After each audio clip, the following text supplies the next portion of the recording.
नमस्कार, बहुत स्वागत आप सभी का व्यूअर्स। आप देख रहे हैं आपका प्रोग्राम कहानी कुर्सी की। मैं हूं सौरभ शर्मा आपके साथ। चारों मेहमान स्टूडियो में हैं, हर्षवर्धन त्रिपाठी जी, विजय त्रिवेदी जी, प्रोफेसर संगीत रागी जी और समीर चौगांवकर साहब। बहुत स्वागत सर आप सभी का।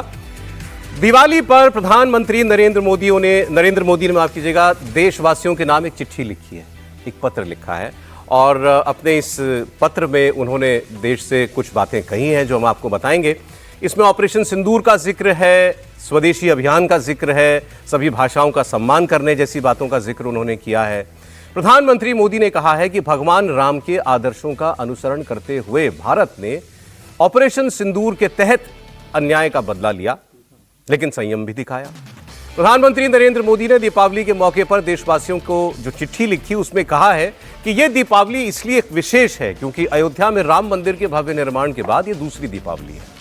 फिर आगे उन्होंने लिखा, भगवान श्री राम हमें मर्यादा का पालन करना और अन्याय से लड़ना सिखाते हैं। इसका जीवंत उदाहरण हमने ऑपरेशन सिंदूर में देखा, जहां भारत ने मर्यादा भी निभाई और अन्याय का बदला भी लिया। प्रधानमंत्री ने कहा, यह दीपावली इसलिए भी विशेष है क्योंकि देश के कई ऐसे जिलों में पहली बार दीप जले जो आज तक नक्सलवाद और माओवादी आतंक से प्रभावित थे। प्रधानमंत्री ने पत्र में हालिया आर्थिक सुधारों का भी जिक्र किया। उन्होंने लिखा कि नवरात्रि के पहले दिन से लागू हुई जीएसटी की कम दरों से देशवासियों को बहुत राहत मिली और अब तक हजारों करोड़ रुपए की बचत हो चुकी है। भारत दुनिया की तीसरी सबसे बड़ी अर्थव्यवस्था बनने की ओर है। प्रधानमंत्री ने देशवासियों से स्वदेशी अपनाने, हर भाषा का सम्मान करने, स्वच्छता और योग को जीवन का हिस्सा बनाने की अपील की। कहा, खाने में तेल कम इस्तेमाल करें। मोदी ने लिखा, दीपावली हमें सिखाती है कि जब एक दीप दूसरे दीप को जलाता है तो उसका प्रकाश कम नहीं होता, बढ़ता है। इसी तरह हमें भी समाज में सहयोग और सकारात्मकता के दीप जलाने चाहिए। अब प्रधानमंत्री की इस चिट्ठी का और प्रधानमंत्री की मैसेजिंग का अगर क्रक्स समझें, उन्होंने 2-3 बातें कही। पहली, सिक्योरिटी पर उन्होंने देश को बताया। ऑपरेशन सिंदूर में हमने देश की सीमाओं की रक्षा की, आतंकवाद को जवाब दिया। फिर उन्होंने बताया देश के अंदर जो लाल आतंक था अब वो लगभग अपने खात्मे की ओर है। तो सुरक्षा, सिक्योरिटी, इंटरनल एक्सटर्नल दोनों, उसकी बात उन्होंने की है। फिर उन्होंने अर्थव्यवस्था की बात की है। जीएसटी रिफॉर्म्स देश की अर्थव्यवस्था को कैसे गति देंगी, और दूसरा, स्वदेशी अपनाएं, आत्मनिर्भर भारत बनाएं। आत्मनिर्भर भारत बनाने की ओर देश को प्रेरित करने का भी इस चिट्ठी में उन्होंने काम किया, उसका जिक्र किया है।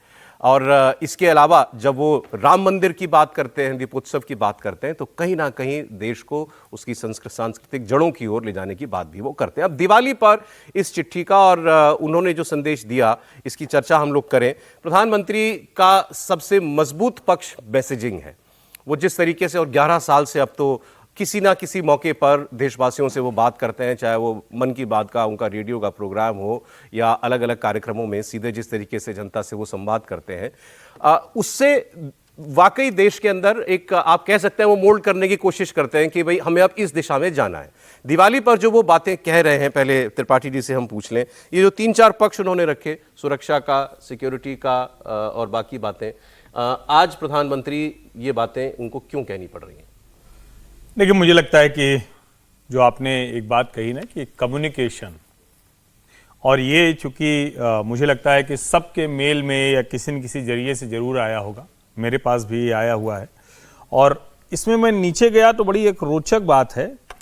हिंदी, गुजराती, उड़िया, पंजाबी, तमिल, मराठी, मतलब लगभग सारी भाषाएं हैं। खासी, मैथिली, नेपाली, इतनी भाषाओं में आप ये पढ़ सकते हैं।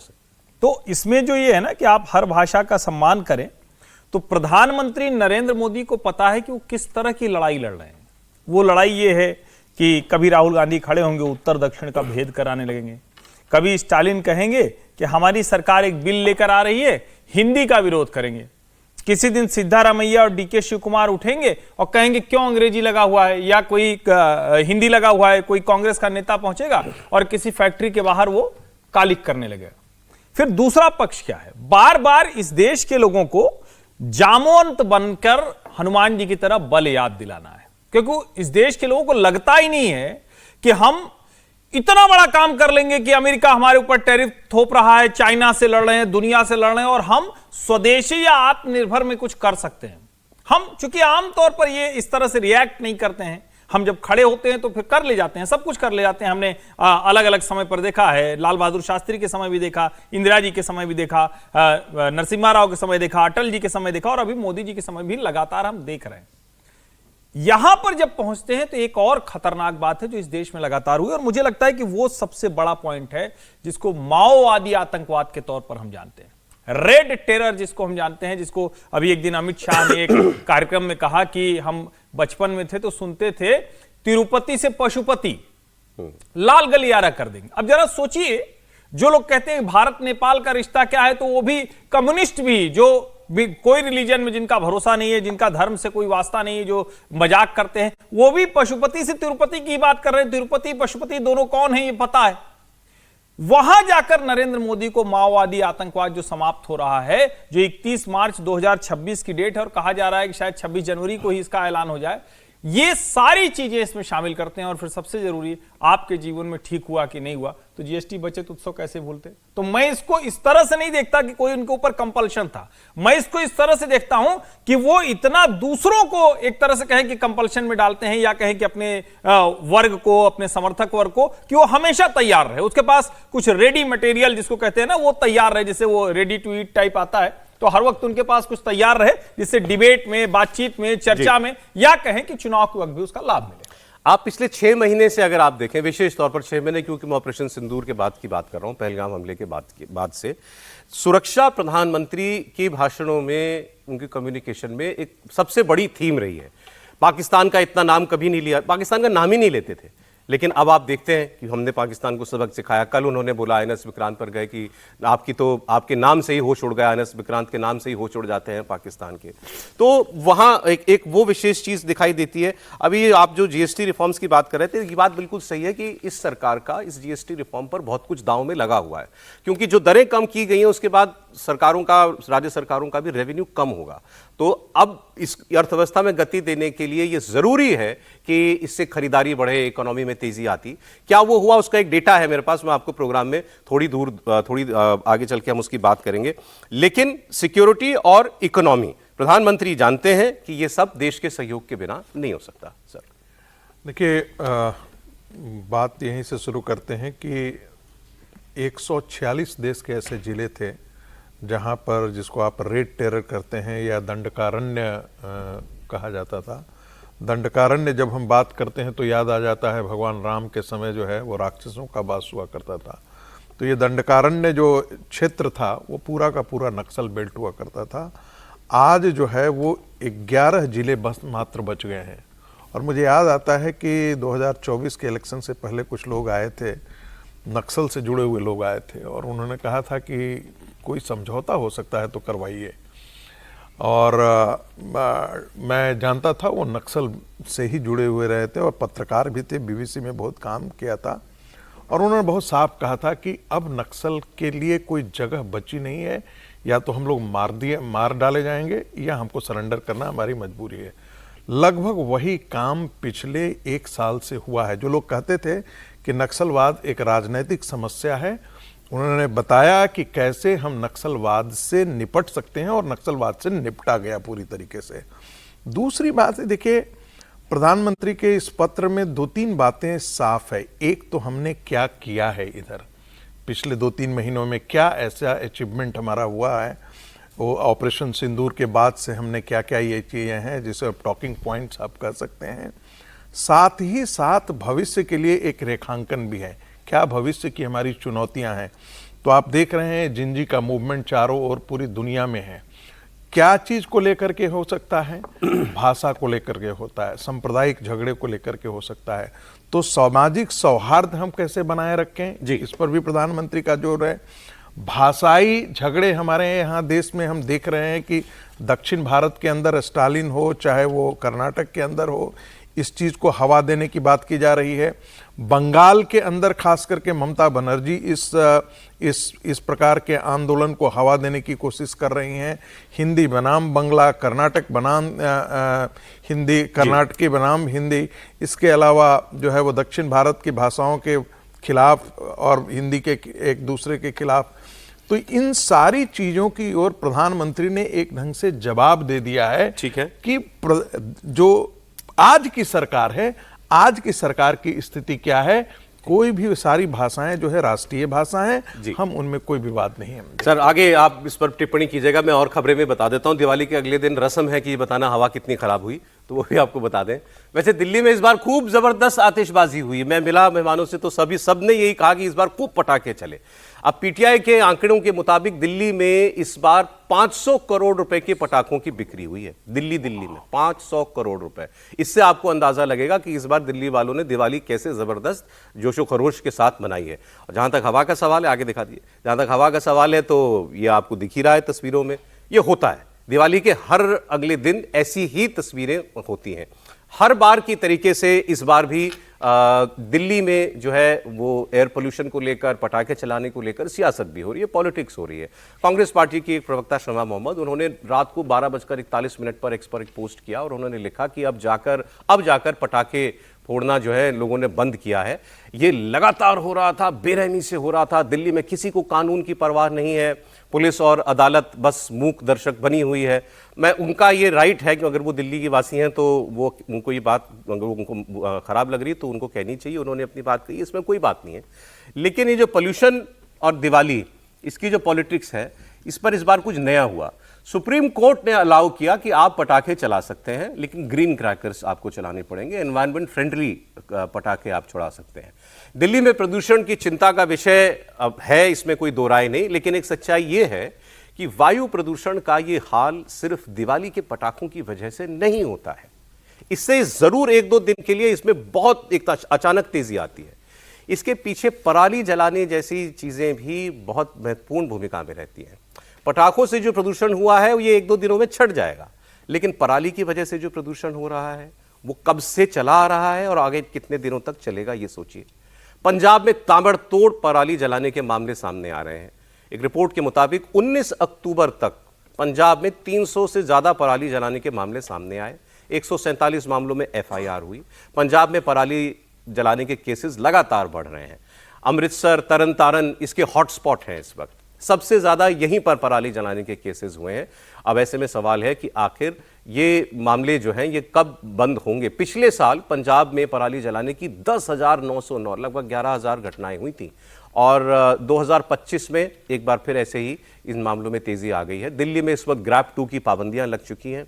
दिल्ली सरकार की तरफ से तमाम इंतजाम भी किए गए हैं। जहरीली हवा के लेवल को कम करने के लिए फॉगिंग की जा रही है, लेकिन अभी कोई खास राहत मिलती हुई नजर नहीं आ रही है। तो सर अब दिल्ली में पटाखे चले, पोल्यूशन बढ़ा, तो लोगों को लगा कि ये तो दिवाली की वजह से है, तो सिर्फ दिवाली की वजह से है।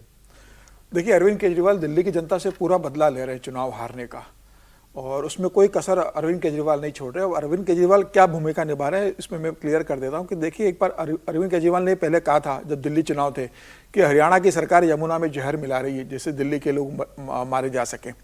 अरविंद केजरीवाल ने पंजाब के मुख्यमंत्री से कह दिया है कि भाई पराली जलाने पे किसी भी तरह की रोक मत लगाइए। आप पंजाब में खुलकर पराली जलाई जा रही है और जिस तरीके से वहां पर लगातार घटनाएं घट रही है, मतलब जो कहा था कि ताबड़तोड़ पराली वहां जल रही है, कोई सरकार का कंट्रोल नहीं है, वहां का कारण जो धुआं यहां पर जो आ रहा है पराली के कारण, अरविंद केजरीवाल का यह कहना है। और मतलब वहां के कई विधायक पंजाब के बोल रहे हैं कि भाई दिल्ली की चिंता हम क्यों करें। अब दिल्ली ने क्या अरविंद केजरीवाल की चिंता की, आम आदमी पार्टी ने उसको चिंता की, उसको हटाया सत्ता से, तो यहां जो किसान करेंगे उसका अगर खामियाजा दिल्ली के रहवासियों को भुगतना पड़ता है, तो दिल्ली में जो रेखा गुप्ता की सरकार है, भारतीय जनता पार्टी की सरकार है, वह सुनिश्चित करे कि पराली से वो कैसे बचाव किया जा सकता है। तो अरविंद केजरीवाल ने जब ये कह दिया है अपने वहां के मुख्यमंत्री से कि भाई आपको बहुत ज्यादा चिंता करने की जरूरत नहीं है, ये पराली के कारण दिल्ली में फटाके एक दिन चलते हैं, एक दिन के फटाके से क्या इतना पॉल्यूशन होता है कि मतलब साल भर उस बात का गाना गाया जाएगा और ये दोष दिया जाएगा कि देखिए दिल्ली में फटाके चल गए इसलिए साल भर उसका प्रदूषण हो रहा है।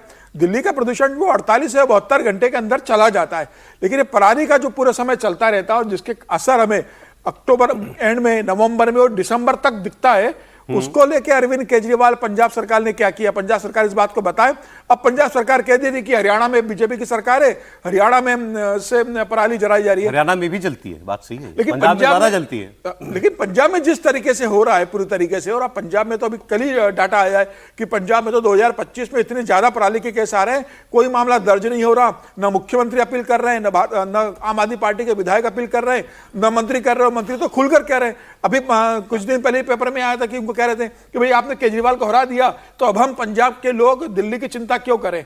तो अगर केजरीवाल को दिल्ली की जनता से चुनाव हार का बदला यहाँ पर प्रदूषण फैलाकर आप लेना पंजाब है, को और केजरीवाल को जिम्मेदार निश्चित मानते हैं रूप से, दिल्ली के पोल्यूशन बिल्कुल। अच्छा ठीक है सर। वैसे दिल्ली में इस बार पटाखे चलाने की अनुमति थी, लोगों ने खूब उसका आनंद लिया इस बार, पटाखे तो दुरुपयोग खूब बोली। चलाए।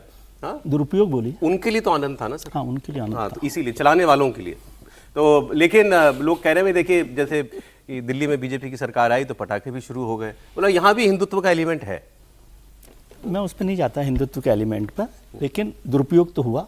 सुप्रीम कोर्ट ने 2 घंटे की इजाज़त दी, आपने जितने मर्जी चलाए। ग्रीन पटाखे का मुझे नहीं पता कौन से होते हैं, ग्रीन पटाखे और रेड पटाखे खूब चले और 500 करोड़ रुपए के चले, ये भी है। और आप इसको छोड़ना चाहें कि भाई 1-2 दिन होता है तो भी ठीक है, क्योंकि ये भी सच है कि 2 ही दिन रहेगा दिल्ली के दिवाली के पटाखों का प्रदूषण। लेकिन ये गंभीर मसला है और ये वो लोग समझते हैं जिनको परेशानी होती है, बीमार लोग हैं, एस्थमा वाले लोग हैं, बुजुर्ग लोग हैं, बच्चे लोग हैं, एनिमल्स हैं वो। लेकिन अब ये बहस पर जाना नहीं, क्योंकि सुप्रीम कोर्ट ने भी जब दिया होगा ये फैसला तब भी उनको पता होगा कि ये केवल कहने की बात है कि 2 घंटे जलाना है। कोई सुप्रीम कोर्ट ने ऐसा तो बनाया नहीं था कि निगरानी की जाएगी। वजह यह है क्योंकि पटाखे हर साल चलते थे बैन के बावजूद। हाँ तो ठीक है, इसलिए मैं उस पर जा ही नहीं रहा। पराली पर हम लोग चर्चा करते हैं, प्रदूषण पर चर्चा करते हैं। एक जोन ऑफ इंडिफरेंस देखो, होता है शब्द। हाँ आप बोलिए, आता हूँ सर।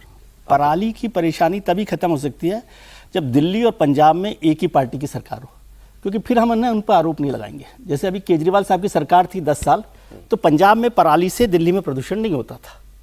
अब ये फिर परेशानी होगी, दिल्ली में बीजेपी की सरकार होगी, इसलिए अब हरियाणा से पराली का प्रदूषण नहीं हो रहा हमारे यहाँ पर, क्योंकि हरियाणा में और दिल्ली में एक सरकार है। तो जब सब जगह एक पार्टी की सरकार हो जाएगी तो ये प्रदूषण की समस्या चर्चा के लिए खत्म हो जाएगी। ठीक है, केजरीवाल साहब जो कर रहे हैं, ये हो सकता है ये बात हो कि वहां पर वो कह रहे हो कि हमको क्या करना है, लेकिन नहीं, दिल्ली उनके लिए सरकार की चिंता तो है। उनके लिए ये हो सकता है चुनाव पंजाब में भी आएंगे, अभी ज्यादा सख्ती करेंगे तो नाराजगी होगी। नहीं वो ठीक है, वो होगा। मैं कह रहा हूं कि दिल्ली सरकार की चिंता क्या होनी चाहिए कि जो सुप्रीम कोर्ट ने आदेश दिए थे पहले पराली को लेकर, जो सरकार के आदेश हैं, केंद्र सरकार के आदेश हैं, उनको सख्ती से लागू कराने के लिए या सुप्रीम कोर्ट का दरवाजा खटखटाने का काम तो दिल्ली की सरकार को करना चाहिए। या केजरीवाल साहब नहीं करेंगे तो हम नहीं करेंगे, क्योंकि केजरीवाल साहब पर क्या कहना, वो तो नहीं है ना आज के मुख्यमंत्री। आज मुख्यमंत्री वो नहीं है, तो हमें सवाल किससे करना है? पंजाब की सरकार सुप्रीम कोर्ट के निर्देश नहीं मान रही है तो इसकी जिम्मेदारी बीजेपी की क्यों है? पहले तो उन्हीं के ऊपर एक्शन होना मैं तो चाहिए। ये कह रहा हूँ, ये करे ना दिल्ली की सरकार, मैं यही कह रहा हूँ, दिल्ली की सरकार की जिम्मेदारी नहीं है। दिल्ली की सरकार की जाएंगे अदालत तभी कुछ होगा एक्शन में, कह रहा हूँ ये भी क्यों जरूरी है? नहीं वो नहीं कर रहे ना। आप जब ये देख रहे हैं कि नहीं कर रहे ऐसा, तो हम क्या करेंगे? हम भी एक अच्छा, तो ये तो एक्सक्यूज हो गया कि भाई वो नहीं कर रहे हैं, अब हम भी क्या करें? ये तो ऐसी बात नहीं है ना। मैं कह रहा हूं कि दिल्ली की सरकार के पास भी एक मौका है कि वो बताए कि भाई ये सरकार कैसे काम कर रही है और दिल्ली के लोगों को प्रदूषण कैसे फैला रही है, इस पर चिंता होनी चाहिए। और अरविंद केजरीवाल अगर ऐसा कर रहे हैं, मुझे जानकारी नहीं है, लेकिन मैं इस पर कोई मना भी नहीं कर रहा कि ऐसा हो रहा है कि नहीं हो रहा, क्योंकि पॉलिटिकल पार्टी जैसा करते हैं। लेकिन सरकार की भी ये जिम्मेदारी बनती है, दिल्ली सरकार को जाना चाहिए कोर्ट में या केंद्र सरकार के पास जाना चाहिए कि ये बताइए क्या है। मैं एक जोन ऑफ इंडिफरेंस हम कहते हैं कि कोई ऐसा आदेश मत दीजिए कि उसका पालन ही नहीं किया जा सके। तो वही होता है कि जैसे हम अपने विद्यार्थी को चिलचिलाती धूम पे कहें कि इसे पैदल जाकर के कॉर्नर प्लेस से गर्मी के दिनों में हमारे लिए लेकर के जाओ, तो जरूर ना कोई बहाना करके वो नहीं जाएगा। ये हम लोग पब्लिक पॉलिसी में पढ़ाते हैं। सुप्रीम कोर्ट जब पटाखे के बारे में ये सब जब बात कर रही थी, तो ये नहीं है, आज ही नहीं है, पिछले साल भी लोग नहीं मानते थे, उसके पिछले साल भी लोग नहीं मानते थे, क्योंकि उनको पता है कि ये ऐसी चीज है जिस पर रोक नहीं लगाई जा सकती है। और आज भी हुआ। अब ग्रीन पटाखे और रेड पटाखे, इसका अंतर तो मुझे भी नहीं मालूम है, कम प्रदूषण करते हैं। कम प्रदूषण वाला, लेकिन कौन जाकर के इसको तय करेगा? वहां पर 500 करोड़ के पटाखे बिके हैं, ठीक है, और वो भी गाजियाबाद से लोग आते हैं। जो है वो बगल के उत्तर प्रदेश के कई ऐसे जगह हैं जहां पटाखे की बड़ी चले जाते हैं लोग पटाखे लेने के लिए उनको सस्ता फैक्ट्री की कीमत पे मिलती है ना पटाखे। यहाँ जो है वो चांदनी चौक इलाके में, सदर बाजार इलाके में बहुत सस्ते पटाखे मिलते हैं। लेकिन यदि यहाँ से आप दूर, यदि गाजियाबाद से थोड़ा सा और दूर चले जाएंगे, और सस्ते पटाखे लोग वहां से भर भर करके झोलियां लेकर के आते हैं। ये देखा ना, 500 करोड़, आप समझ रहे हैं, 500 करोड़ के पटाखे फूटे हैं दिल्ली में। यदि ये अनुमान है तो लोगों ने वाकई, कल हम लोगों ने सुना, जबरदस्त कल आतिशबाजी हुई, जबरदस्त। ये आंकड़ा तो वो होगा जो वैध रूप से पटाखे बिके। बिल्कुल सही इसके अलावा जो लोग लाए, बाहर से लाए या ब्लैक में जिन लोगों ने खरीदे, वो आंकड़ा तो जब जुड़ेगा तो ये जाने कहां पहुंच जाएगा। लेकिन ये था कि इस बार दिल्ली वालों को पटाखे चलाते हुए ये नहीं लग रहा था कि हम कोई क्राइम कर रहे हैं। त्रिपाठी जी, नहीं, क्राइम कर भी नहीं रहे हैं। ये मुझे समझ में नहीं आता कि अचानक अपराध बोध हम लोगों के मन में क्यों आने लगता है। कुत्ता डर जाएगा, बिल्ली डर जाएगी, सांप डर जाएगा, अस्थमा हो जाएगी, ये हो जाएगा, वो हो जाएगा। जिस दिल्ली में हम हैं और जिस भारत में हम हैं, अब हमारा शहर है प्रयागराज, मैं अभी देख रहा था, वहाँ नहीं है प्रदूषण। कभी कभी हो जाता है लेकिन नहीं, क्योंकि गंगा का पार्ट बहुत बड़ा है। यहाँ की तरह बहुत कंस्ट्रक्शन एक्टिविटी नहीं है, बहुत इस तरह की घटनाएं नहीं होती हैं। और चूंकि ये कॉन्सेप्ट पूरी तरह से पंजाब और हरियाणा का है, जहां बड़ी बड़ी मशीनों से काटा जाता है तो नीचे खूंटी इतनी बड़ी बच जाती है। जो लोग खेत जानते हैं तो इतना बच जाता है, तो अब उसको कौन काटेगा, कौन करेगा, तो पैसा लगता है। तो कहते हैं आग लगा दो, सबसे ठीक काम है। और एक आदमी आग को रास्ता दिखाते भी चलता है, जिससे आग बुझे नहीं, पूरी जगह अच्छे से हो जाए, उनका खेत बढ़िया से हो जाए, उसको खाद बना लेते हैं। ये अपराध क्यों नहीं होगा? एक खेत में जितनी आग लगाई जाती है उससे जो प्रदूषण होता है कितने पटाखों के बराबर होगा? और फिर उससे आगे आ जाएं, जो ये गाजीपुर का, भलसवा का, ये जो कूड़े का पहाड़ है, ये कितने साल के पटाखे के बराबर गंदगी, रसायन, PM 2.5 ये सब दे रहा है। और ये जो यमुना काली है, गंदी है, ये कितने सालों के बराबर के पटाखे के जमीन सब कुछ गंदा कर रही। हम लोग मूल मुद्दे पर बात नहीं करते। अरविंद केजरीवाल को इसलिए आलोचना होती है, अरविंद केजरीवाल अब सत्ता में नहीं है, लेकिन अरविंद केजरीवाल की पार्टी जहां सत्ता में है वो हमेशा ड्रामा करते रहे, वो शीशी लेकर आते रहे कि हम छिड़क देंगे तो सब ठीक हो जाएगा, फिर हमने ये कर लिया है, ठीक करा लिया है, फिर वो झूठा वाला, ऑड इवन वाला, मतलब कुल मिलाकर समस्याओं को टालते रहे। अभी तक जो रेखा गुप्ता की सरकार दिख रही है, कूड़े के मामले में, यमुना नदी के मामले में, कम से कम अभी तक वो बेईमान नहीं दिख रही। जिस दिन बेईमान दिखेगी यहीं पर बेईमान कहूंगा, लेकिन अभी वो कोशिश करती दिख रही, वो एजेंडा भी बता रही है कि इतने समय में हम साफ कर लेंगे। और आप ये भी समझिए, जब हम ये कह रहे हैं तो हमारे नोएडा की, गाजियाबाद की हिंडन क्यों नहीं साफ है? यमुना की चर्चा तो रोज करते हैं, लेकिन हिंडन की चर्चा नहीं करते हैं। और अगर नदियां साफ हों तो बड़ा सीधा सा कॉन्सेप्ट है, मुंबई में यहां से ज्यादा कंस्ट्रक्शन होता है, यहां से ज्यादा डेंसिटी है पर किलोमीटर, स्क्वायर किलोमीटर, लेकिन क्यों? क्योंकि समुद्र का बहुत बड़ा इलाका है, जहां भी नदी होगी, जंगल होंगे, वहां अपने आप ये कम हो जाएगा। मूल मुद्दे पर बात नहीं हो रही है। जब तक आप पानी साफ नहीं करेंगे, कूड़े को साफ नहीं करेंगे, पराली जलाना बंद नहीं करेंगे, और पराली जलाना मतलब किसान पर हमला नहीं है, मैं फिर से कह रहा हूं, ये तुरंत कह दिया जाता है कि आप एंटी फार्मर कर रहे हैं। दिवाली भैया त्योहार है, दुनिया के किसी देश में, अभी मैं देख रहा था क्या सुंदर सुंदर दृश्य आ रहे हैं, कहीं कोई स्वामीनारायण मंदिर अमेरिका में, न्यू जर्सी से कहीं विजुअल आया है, ऑस्ट्रेलिया से आया है, सिडनी से आया है, उनको कोई रोक नहीं रहा है दिवाली मनाने से। और जिस देश में हिंदुओं का त्योहार है वहां इस तरह का तमाशा चल रहा है कि आज रोकेंगे, 2 घंटा चलाएंगे, 4 घंटा चलाएंगे। ये तमाशे बंद होने चाहिए, अपनी बेईमानी ठीक करें। और ये प्रदूषण साल भर की समस्या है, तो 4 दिन इसकी बात नहीं करनी चाहिए। ये तो समय बताएगा कि ये बात हम आपसे हर साल कब तक करते रहेंगे, क्योंकि मैं तो पिछले 20 साल से तो मैं ही कर रहा हूं रोज। अब जाने आगे कितना दिन हमको करना पड़ेगा। एक अच्छी खबर आपको बता देता हूं, दिवाली से ही जुड़ी हुई। दिवाली के इर्द गिर्द देश भर में 5 लाख करोड़ रुपए का कारोबार हुआ है। दिल्ली की अगर बात करें तो दिवाली पर 80,000 करोड़ रुपए का कारोबार देखने को मिल चुका है। अब ये अपने आप में बहुत बड़ा फिगर है। तो जो हम अभी बात कर रहे थे, प्रधानमंत्री ने GST रिफॉर्म्स का जिक्र किया, उसके अंदर 500 करोड़ पटाखा भी होगा ना यहाँ वाला ही नहीं। अब आप ट्रोल कर रहे हैं? नहीं, सीरियसली उनका भी बिजनेस होगा, बिल्कुल होगा भाई। हर शहर में 5 लाख मंडी लगती है, बिल्कुल। लेकिन 5 लाख करोड़ का जो ये आ रहा है फिगर कि इस सीजन में हो चुकी है इतनी खरीदारी, इतनी इकोनॉमिक एक्टिविटी, क्या ये आपको सरकार के अनुमान के आसपास दिखाई दे रहा है? निश्चित तौर पर उससे ज्यादा है जो सरकार चाहती थी, उससे ज्यादा है। लेकिन एक चीज अभी भी थोड़ा सा जिसको कहते हैं ना कि नहीं होता दिख रहा है, वो शायद फाइनेंस मिनिस्टर किसी दिन बताएं या कॉमर्स मिनिस्टर बताएं कि ये जो प्राइवेट इन्वेस्टमेंट है इसका हिस्सा कितना बढ़ा है। अभी आप इसको बार बार ये कहा जाता है ना, क्योंकि उसका असर दिख रहा है। अरे भाई, आप किसी मार्केट में चले जाइए, किसी जगह चले जाइए, आप चाहे ई कॉमर्स हो या चाहे मार्केट हो, आपको सब पूरी तरह से फुल दिख रहा है। तो ऐसा नहीं है, जो सरकार का अनुमान था वो पूरी तरह से होता हुआ दिख रहा है। अब उससे आगे का नेक्स्ट लेवल कितना जाएगा ये देखने वाली। अब बिहार की बात करते हैं। बिहार इलेक्शन में दोनों फेज के चुनाव के लिए नॉमिनेशन की प्रक्रिया पूरी हो गई है। पहले फेज के लिए नामांकन वापस लेने की डेडलाइन भी खत्म हो गई है, लेकिन इसके बावजूद महागठबंधन में अब तक कई सीटों को लेकर पेंच फंसा हुआ है। 12 ऐसी सीटें हैं जहां फ्रेंडली फाइट है। फाइट भी फ्रेंडली होती है। 7 ऐसी सीटें जहां आरजेडी और कांग्रेस आमने सामने, इसमें लालगंज, वैशाली, कहलगांव, वारसलीगंज, नरकटियागंज, सुल्तानगंज, सिकंदरा हैं।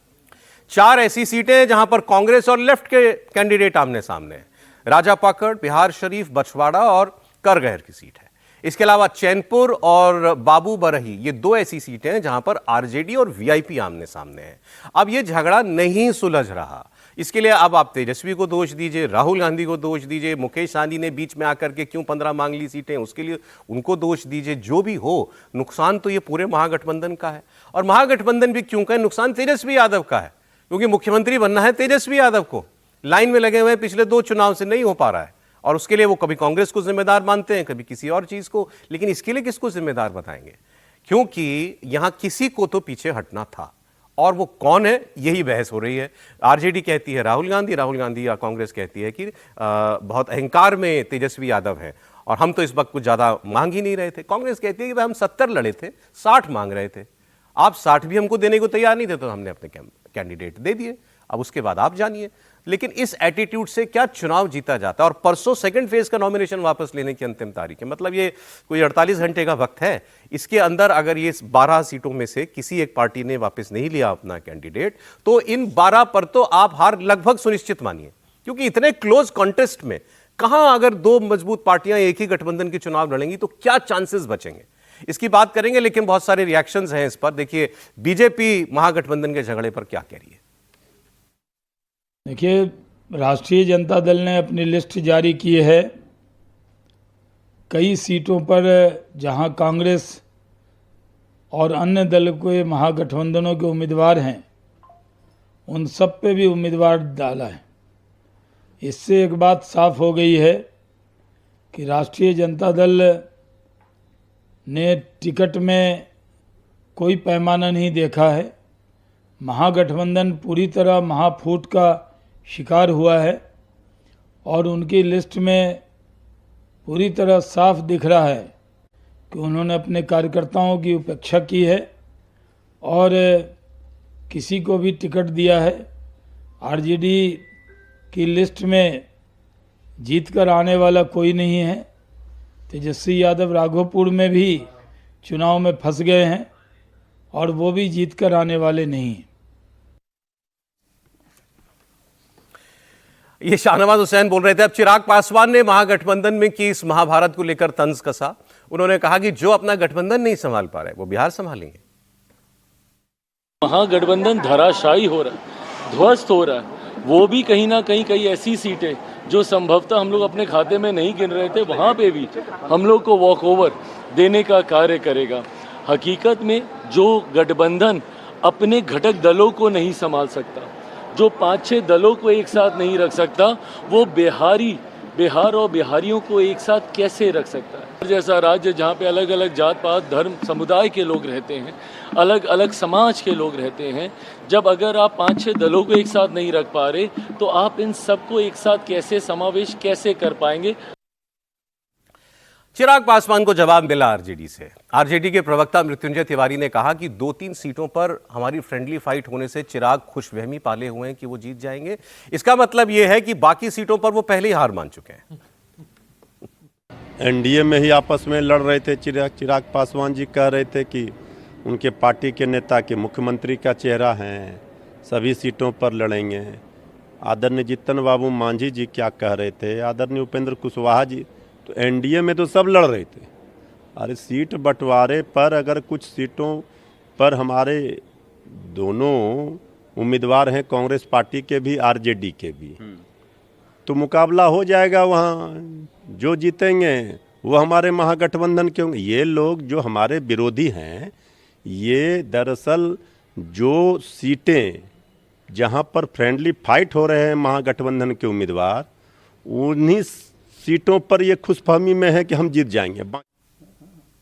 और ये भी गजब लॉजिक है भाई। वो ये कह रहे हैं कि जहां आपकी फ्रेंडली फाइट है वो हम जीतेंगे ही। तो ये तो बात मैंने भी कहा आपसे कि भाई इसका तो नुकसान सीधा सीधा होगा, लेकिन प्रोफेसर साहब का इस पर एक टेक है। मतलब आप कह रहे हैं कि जहां मतलब जहां फ्रेंडली फाइट है वहां एनडीए को एज जरूरी नहीं है कि हो। देखिए, पहली बात तो कि इस बात की मुझे कहीं से जानकारी मिली है कि महागठबंधन के इस रार को देखते हुए केंद्रीय नेतृत्व ने भारतीय जनता पार्टी के नेतृत्व को और नेताओं को ये आगाह किया है कि आप कंप्लेसेंट मत हो जाइए, ये मत मान करके चलिए कि महागठबंधन में रार है, इसका मतलब हम चुनाव जो है बहुत आसान हो गया है हमारे लिए। और ये बहुत ऊपर के स्तर से बहुत मजबूती से इस बात को बताया गया है कि आप अपनी जमीन मत छोड़िए और इसे हल्के में मत लीजिए। आपको याद होगा कि उत्तर प्रदेश में जब लोकसभा का चुनाव हो रहा था तो 15 दिनों तक हम लोग इसी कहानी कुर्सी में बात कर रहे थे कि देखिए अभी तक लोकसभा का कैंपेन अखिलेश यादव नहीं शुरू कर पाए हैं। तो ऐसी स्थिति में लगभग भारतीय जनता पार्टी के लिए उत्तर प्रदेश में एक वॉक ओवर हो गया। लेकिन नतीजा जब निकला तो हमने देखा कि वो किस तरीके से बेहतर रिजल्ट लेकर के आए। यहां भी जरा एक सिचुएशन आप देखिए, झारखंड के अंदर राष्ट्रीय कांग्रेस पार्टी जो है वो झारखंड मुक्ति मोर्चा के साथ भी फ्रेंडली फाइट जीत कर गई, लेकिन वो 2 सीटों पर वो झारखंड मुक्ति मोर्चा जीती थी। कश्मीर के अंदर भी मैंने आपसे कल कहा था कि 7 सीटों पर ये फ्रेंडली फाइट किए थे, लेकिन वहां पर जो है वो नेशनल कॉन्फ्रेंस जीती थी। यहां पर इस संभावना से मत इनकार कीजिए कि मान लेते हैं कि यदि सवर्ण सीटें वो दी हुई है, जबकि कांग्रेस पार्टी ने ऐसा किया है। इसलिए मैंने कल एक प्रश्न किया था कि कांग्रेस पार्टी जो ये बात करती है कि जिसकी जितनी संख्या भारी उसकी उतनी हिस्सेदारी, तो जरा अपना सीटों का वितरण तो ये लोग देख ले अपने बाद में। कांग्रेस पार्टी से कोई राहुल गांधी से ये सवाल तो खड़ा करके देखे कि इतने सीटों में 61 सीटों में आपने सवर्णों को कितना दिया है। 44% से ज्यादा तो सीटें आपने सवर्णों को दे रखा है उसमें से। तो ये आपका नैरेटिव अपने आप में बेकार है, सिर्फ आप बकवास करने के लिए बकवास करते हैं।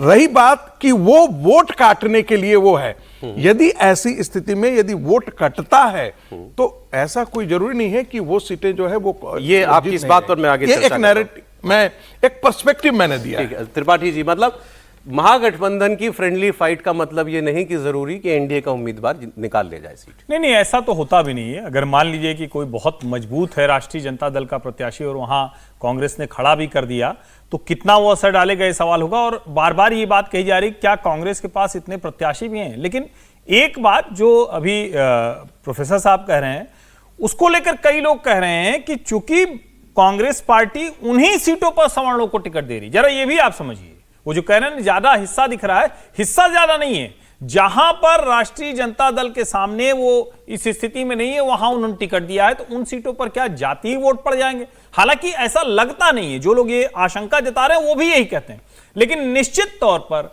परसेप्शन में कुछ दिनों में लोग इसे स्ट्रेटेजी बताने लगे। हाँ, बहुत से लोग ये तो हम जानबूझ के कर रहे थे। वो जैसे पटना वाला हुआ था ना एयरपोर्ट पे मारपीट वाला, तो वैसे ही इसको भी कर दिया है कि हमारे यहां बहुत लोग उस तरह के हैं। लेकिन परसेप्शन में जब आप लड़ाई हारने लगते हैं ना, ये ठीक बात है कि कोई भी हर पार्टी इतनी मजबूत होती है और जब अमित शाह जाके वहां बैठ जाते हैं तो हम समझ सकते हैं कि वो कितना एक एक सीट पर नजर रखे होंगे एक एक वोट पर। लेकिन परसेप्शन में जब आप इतना पिछड़ जाते हैं कि आपका 1 दर्जन से अधिक आमने सामने का मुकाबला है, तो उसको भैया फ्रेंडली फाइट नहीं कह सकते हैं। और जो सबसे बड़ी बात है, फ्रेंडली फाइट भी हो सकती है। मान लीजिए 5 सीटें एकदम लड़ गए दोनों की तरफ, तो राहुल जी और तेजस्वी जी में तो बात होती, केसी वेणुगोपाल और संजय यादव में तो बात हो जाती। या अच्छा, नहीं गलत तुलना तो नहीं कर दिया? नहीं, मैं कह रहा हूं कि गलत तुलना तो नहीं कर दिया ना? नहीं, केसी वेणुगोपाल संजय यादव ठीक गलत तो नहीं कह रहा हूं? बात नहीं, ठीक है, ये बताइए। तुलना तो ठीक है। मैं दरअसल इसीलिए तुलना कर रहा हूं कि जैसे केसी वेणुगोपाल के ऊपर कांग्रेस के भीतर ढेर सारे लोग आरोप लगाते रहते हैं, हरियाणा याद है या भूल गया, ऐसे ही चुनाव के वक्त लगते थे, और जब हरियाणा हार गया बुरी तरह से तो ढेर सारे विद इन कांग्रेस के लोगों ने केसी वेणुगोपाल के ऊपर हमला किया। हालांकि मेरा यह मानना है कि जो भी ऐसा आदमी होता है जो शीर्ष नेतृत्व के साथ उनके लिए काम कर रहा होता है उसके ऊपर ये आरोप लगते ही हैं। अब संजय यादव वो दूसरी वजहों से चर्चा में है, पप्पू यादव उन पर हमला करते हैं, भाजपा हमला करती है, क्या नाम रोहिणी आचार्य हमला करती, दूसरे लोग हमला करते हैं। लेकिन इस सब के बीच में बातचीत ढंग से नहीं हो पा रही, ये मिसिंग। कांग्रेस में इस बार एक नए आदमी की एंट्री हुई, अभी आपको मैं बताता हूं सर। एक अपडेट मैं दे देता हूं। बिहार चुनाव में एनडीए ने पहले सीट शेयरिंग को लेकर एक मनोवैज्ञानिक बढ़त तो बना ही ली, कैंपेनिंग में भी महागठबंधन से वो आगे चल रही है। तेजस्वी यादव अपने घर से बाहर नहीं निकल पा रहे हैं और राहुल गांधी बिहार से दूरी बनाए हुए, 1.5 महीने पहले आए थे बिहार। दूसरी तरफ नीतीश कुमार आज से अपनी सभाएं शुरू करेंगे। आज नीतीश कुमार मुजफ्फरपुर में अपना चुनावी अभियान शुरू करने जा रहे हैं। मीनापुर और कांटी विधानसभा क्षेत्रों में वो जनसभाएं करेंगे। मीनापुर हाई स्कूल मैदान में वो जेडीयू के प्रत्याशी अजय कुशवाहा के समर्थन में सभा करेंगे और उसके बाद दोपहर 2:30 बजे कांटी हाई स्कूल मैदान में जेडीयू के प्रत्याशी अजीत कुमार के लिए वो एक सभा करने जा रहे हैं। तो नीतीश कुमार जी भी मैदान में अब मतलब जनसभाओं में अब उतर गए। बहुत बड़ी बात है। राहुल गांधी घंटे वाला मिठाई के वाले के पास चले जाते हैं, लेकिन बिहार में जो खतरे की घंटी बज रही है वो राहुल गांधी को सुनाई नहीं आती और वहां जाके इमरती बना रहे हैं। और बिहार के अंदर जो गठबंधन इमरती के समान गोल गोल गोल उलझ गया है, उसको सुलझाने के लिए राहुल गांधी के पास समय नहीं है। बिहार के प्रभारी कृष्णा अल्लवरू ने तेजस्वी यादव को परसों फोन किया, कल रात को, वहां से जवाब आया कि आप संजय यादव से बात कीजिए। कृष्णा अल्लवरू को बुरा लगा कि भाई मैं तो प्रभारी हूं, मैं संजय यादव से क्यों बात करूंगा, मैं तो तेजस्वी यादव से बात करूंगा। उन्होंने कॉल बैक किया नहीं संजय यादव को। थोड़ी देर बाद संजय यादव का फोन आया कृष्णा अल्लवरू के पास, तो कृष्णा अल्लवरू के यहाँ से मैसेज चला गया कि आप राजेश राम से बात कीजिए। अब वो उसको उनके लेवल का मानते हैं। तो जब इतनी संवादहीनता हो जाए कि भाई राहुल गांधी बात करने को तैयार नहीं है, तेजस्वी यादव कांग्रेस के बिहार प्रभारी से बात करने को तैयार नहीं है, प्रदेश अध्यक्ष उनके संजय यादव से बात करने को तैयार नहीं, आपस में संवाद बंद हो जाए, तो ये जो कांग्रेस की और राष्ट्रीय जनता दल की स्थिति बन रही है कि उम्मीदवार खड़े हो रहे हैं, कौन नामांकन वापस ले रहा है, लेकिन कौन नहीं प्रोफेसर ले साहब ने जो उदाहरण दिया उस पर क्या कहेंगे आप कि लोकसभा चुनाव में यूपी को लेकर के ऐसी टिप्पणी हो रही थी कि बहुत पीछे है, अभी अगले यादव निकल नहीं रहे कैंपेन के लिए, और वह नतीजा क्या हुआ? नहीं ठीक है, लोकसभा में नहीं, महाराष्ट्र में भी वो हुआ था, सिर्फ उत्तर प्रदेश में नहीं, महाराष्ट्र में भी भारतीय जनता पार्टी के बहुत तगड़ा नुकसान हुआ था, सिर्फ 9 सीटों पर जीती थी। अब वो संविधान खतरे का जो नैरेटिव चल गया था उस समय, बिहार में मुझे लगता है कि इससे बहुत फर्क नहीं पड़ना इससे। और भारतीय जनता पार्टी का जो गठबंधन है, एनडीए का जो गठबंधन है, बहुत व्यवस्थित तरीके से चुनाव लड़ रहा है। प्रधानमंत्री मोदी अभी चुनाव प्रचार करेंगे, अमित शाह संगठन देख रहे हैं। मुझे लग रहा है कि जो परसेप्शन में पूरी तरीके से महागठबंधन पिछड़ गया है और राहुल गांधी और तेजस्वी यादव इस बात को समझ नहीं रहे कि भाई अभी भी मिलकर कुछ तैयारी कर रहे हो, चुनाव प्रचार कैसे करना है, विपक्ष सत्ता पर तो कैसे करना है, नीतीश कुमार पे कैसे अटैक करना है, उनके पास कोई प्लानिंग नहीं है। मुझे लग रहा है इसका नुकसान हार होगा चुके हैं वो। अब मैं आपसे कह रहा था कि कांग्रेस में एक नए व्यक्ति की एंट्री हुई है। कांग्रेस पार्टी 61 सीटों पर कैंडिडेट दे चुकी है और सीट बंटवारे में एक कंफ्यूजन है, वो सबके सामने है। एक बात की और चर्चा हो रही है कि आखिर पार्टी के सिंबल कौन दे रहा है। अक्सर ये काम पार्टी अध्यक्ष करते हैं या पार्टी के प्रभारी करते हैं। कांग्रेस के अंदर एक ऐसा शख्स सिंबल बांट रहा है जिसके पास इन दोनों में से कोई जिम्मेदारी नहीं है। एक तस्वीर खूब चल रही है आज, वो आपको मैं दिखा रहा हूं। इनमें जो व्यक्ति आपको ये सिंबल देते हुए दिखाई दे रहे हैं 3 अलग अलग मौकों पर, इनका नाम है कुमार गौरव। कुमार गौरव एक होटल के कमरे से उम्मीदवारों को सिंबल बांट रहे हैं। अब सवाल यह कि कौन है कुमार गौरव, किस अधिकार से ये पार्टी के सिंबल दे रहे हैं। पता चला है कि ये झारखंड के युवा आयोग के अध्यक्ष हैं और बिहार कांग्रेस के वॉर रूम प्रभारी हैं। वॉर रूम प्रभारी कुमार गौरव एक बड़े राजनीतिक परिवार से आते हैं। इनके पिता राजेंद्र सिंह 6 बार के विधायक थे झारखंड में, अब इनके भाई उसी सीट से 2 बार के विधायक हैं। अब ये हुआ क्यों, इसकी कहानी बड़ी दिलचस्प बताई जा रही है। कहा जा रहा है कि टिकट बांटने का काम कृष्णा अल्लावरू जो प्रभारी हैं और राजेश राम जो प्रदेश अध्यक्ष हैं, ये दोनों ही कर रहे थे। और ये दोनों पहले गर्दनी बाग में जो वॉर रूम है जिसके ये प्रभारी बताए जाते हैं कुमार गौरव, उसी वॉर रूम में वो दोनों प्रदेश प्रभारी और अध्यक्ष टिकट बांटते थे, सिंबल देते थे। लेकिन फिर वहां पर होने लगा विरोध। जिनको टिकट नहीं मिले बाहर आकर के वो लोग धरना प्रदर्शन, चीखना चिल्लाना ये सब करते थे। तो फिर उसके बाद उन्होंने वो वॉर रूम छोड़ा। फिर उसके बाद वो शिफ्ट हो गए ताज होटल में। ये रिपोर्ट पढ़ के मैं आपको बता रहा हूँ। ताज होटल में चले गए, ताज होटल में उन्होंने सिंबल बांटने का काम शुरू किया। विरोध करने वाले वहां भी पहुंच गए, तो उन्होंने कहा छोड़ो यार इस झंझट को, इनको दो, अब आप बांटो टिकट, हम टिकट ही नहीं बांटते। तो उसके बाद मतलब प्रदेश प्रभारी, और ये हिंदुस्तान की रिपोर्ट कह रही है कि उसके बाद फिर कुमार गौरव से जो है वो टिकट बंटवाने लग गए हैं। ये और प्रदेश उपाध्यक्ष ब्रजेश मुनन ये भी हैं। हाँ, ये कुमार गौरव और ब्रजेश मुनन अब ये टिकट बांट रहे हैं। सर ये तो एक मतलब इंटरेस्टिंग स्टोरी है, आपने जिस तरह से बताया वो भी इंटरेस्टिंग है, और झगड़ा हो रहा था ये भी है। लेकिन कोई कुमार गौरव या ब्रजेश मुनन जो भी बांट रहे हो सिंपल, वो एक फॉर्मेलिटी है ना। टिकट तो जो फैसला कर रहे हैं वो तो अल्लावरी होंगे या राहुल जी होंगे या जो भी लोग कर रहे होंगे, केसी वेणुगोपाल, वही लोग कर रहे हैं ना। ये तो नहीं है कि कुमार गौरव टिकट बांट रहे हैं। सिंबल देना एक फॉर्मल काम है कि ठीक है अब ये काम हमने कर दिया तुम कर देना। मैं उससे कोई बहुत बड़ा फर्क ऐसा नहीं समझता कि कुमार गौरव के बांटने से कोई नाराज हो रहा है या खुश नहीं, हो रहा है। मतलब इससे कोई ओवरऑल इससे मेरे हिसाब से कोई बदलाव नहीं हो रहा। मसला तो वो था जो फ्रेंडली फाइट का हो रहा है। फ्रेंडली फाइट में इस बात को भी मानना चाहिए कि वो 12 की 12 सीटें महागठबंधन हार जाएगा ऐसा नहीं है।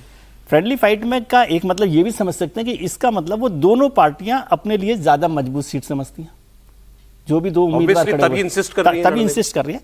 और ऐसा बहुत बार तब भी होता है जब फ्रेंडली फाइट नहीं हो, बागी उम्मीदवार खड़े हो जाते हैं। कई बार आपने देखा होगा पार्टी ने टिकट नहीं दिया फिर भी वो निर्दलीय खड़े हो गए, वो जीत जाते हैं कई बार। नहीं, लेकिन ये सिंबल दिया हुआ है। नहीं, इनकी बात नहीं कर रहा मैं, कह रहा हूँ कि कोई सीट पर निर्दलीय भी खड़ा हो जाता है बागी, तो वो भी जीत जाता है। तो वो तो कौन आदमी अपने आप को मजबूत समझ रहा है, लेकिन परसेप्शन में एक माहौल बनता है कि भाई ये लड़ाई लड़ रहे हैं, परसेप्शन में इसका नुकसान होता है।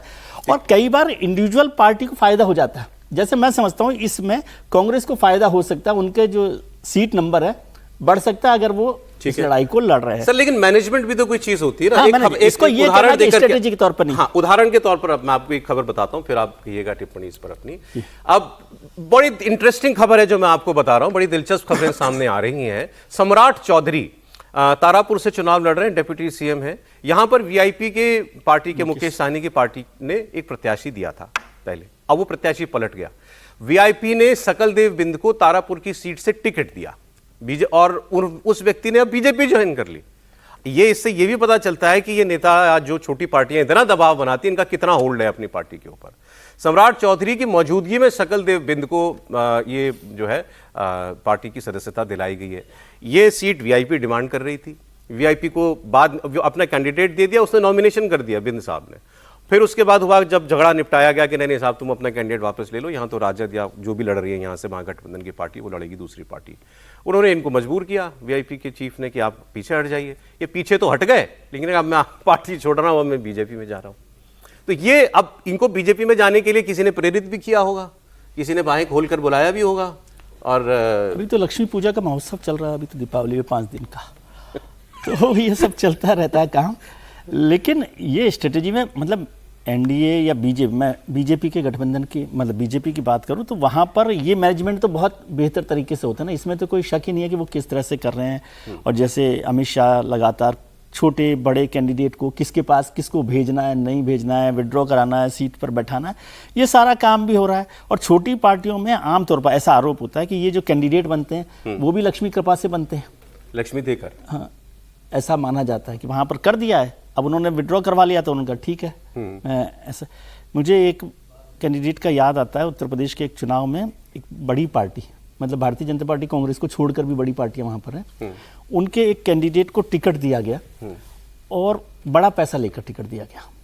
ये नोटबंदी 2017 के चुनाव की बात बता रहा हूँ। 2016 में प्रधानमंत्री जी ने नोटबंदी कर दी तो उनको कहा गया भैया ये जो पैसा है तुम वापस ले जाओ, ये काम नहीं आएगा और दूसरा पैसा लेकर आओ। अब वो चुनाव में उन्होंने पूरे शहर में, मैं उस शहर में गया था, पूरे शहर में उन्होंने पोस्टर लगा दिए थे प्रत्याशी के तौर पर ये वो करके अपनी कॉन्स्टिट्यूंसी में।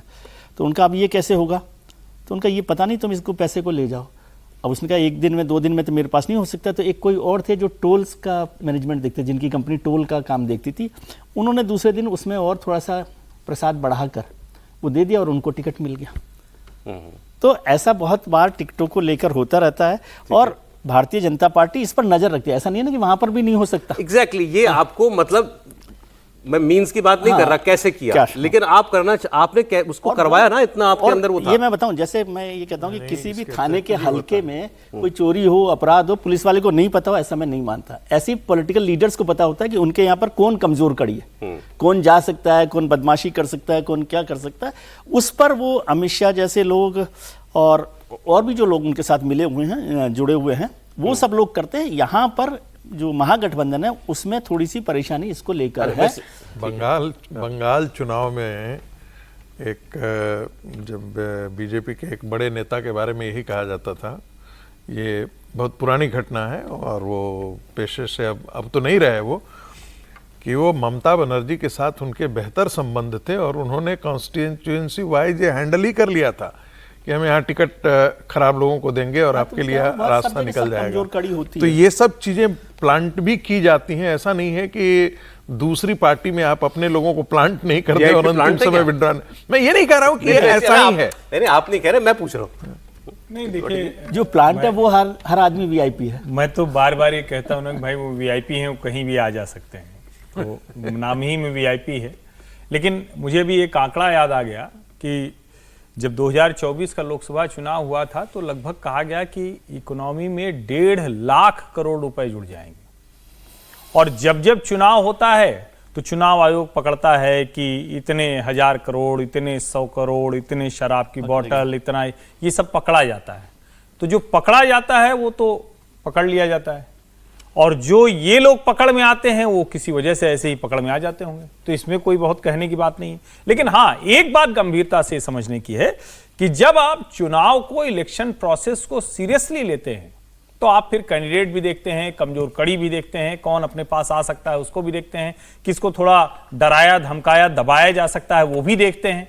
और अगर ये सब आप नहीं देख रहे हैं तो फिर राजनीति छोड़ दीजिए। अपना बैंकॉक, कोलंबिया, लंगकावी द्वीप कौन सा है वो, लंकावी, तो हाँ, तो वहीं अपना आराम से रहे, कोई भी मतलब उस तरह से रह सकता है। क्योंकि आपको अगर चुनाव में लड़ना है, कहा जाता है ना कि जब सर डाल दिया उखल में तो फिर मूसल से क्या डरना। ये नहीं चल सकता है कि आप कहें कि फलाना वाले ने अरे अगर पोच यही कर दिया। पैमाना है त्रिपाठी जी, तो फिर तो तेजस्वी यादव बहुत बढ़िया काम कर रहे हैं, वो तो पटना से ही नहीं निकल रहे। नहीं, तेजस्वी यादव देखिए, दोनों में बड़ा फर्क है। तेजस्वी यादव के पास एक बहुत लॉयल वोट बैंक है। वो हर हाल में कहता है कि तेजस्वी भैया जैसा तो कोई काम ही नहीं कर रहा है। वो राहुल गांधी के पास नहीं है। राहुल गांधी के पास एक छोटी सी सलाहकार मंडली है, वो दूसरे एक्सट्रीम पर काम करते हैं। लेकिन तेजस्वी के पास, और मैं बार बार, मैं तो पहले से कहता रहा हूं, फिर दोहरा रहा हूं, ये पूरा चुनाव तेजस्वी उसकी धुरी है। ये तेजस्वी के ही इर्द गिर्द चुनाव होना है। ठीक है, चुनाव हारेंगे भी तो भी तेजस्वी हारने वाले हैं। मैं तो ये भी कहता हूं कि इसमें किसी की प्रतिष्ठा दांव पर नहीं लगी हुई है सिवाय तेजस्वी ये यादव। बात सही है। तो ये आप समझिए, नुकसान उसके उन्हीं का है। बावजूद- नुकसान उन्हीं का है। नुकसान फायदा जो भी होना एक उनका मिनट के लिए यदि मान लेते हैं कि राहुल गांधी ही बात करने के लिए आ जाते टेलीफोन पे, तो राहुल गांधी क्या बात करते? राहुल गांधी को बिहार की किस कंस्टिट्यूएंसी के बारे में क्या चीज पता है? वो राहुल गांधी सिर्फ संख्या के बारे में बात कर सकते थे कि इतनी सीटों पर हमको लड़ना है, लेकिन राहुल गांधी न तो कॉन्स्टिट्यूएंसी के बारे में जानते हैं, न उनको वहां के कास्ट कॉम्बिनेशंस के बारे में इसकी बात की जानकारी है, न उनको कॉन्स्टिट्यूएंसी के टीम है, लेकिन ये तो यही बात हमने होगी। की थी पहले। नहीं, लेकिन मूल बात है कि यदि लाइन पर आ भी जाते तेजस्वी से तो वो क्या बात कर लेते? नहीं बात हो सकती सर, आज थी। का एक सुबह सुबह का फोन बताता हूं लेकिन आपको, मैं एक लाइन आपको छोटी सी। ये कह सकता हूं, यदि आप केंद्रीय नेतृत्व से भारतीय जनता पार्टी की बात करते थे तो मुझे लगता है कि वो जो प्रभारी हैं उनसे बेहतर जाकर के उनके पास डेटा सारा होता। एक लाइन, सुबह सुबह कोई मित्र का फोन आया था, मित्र के मित्र थे, उन्होंने कहा कि आप लोग रोज ये राहुल गांधी को बहुत वो करते हैं।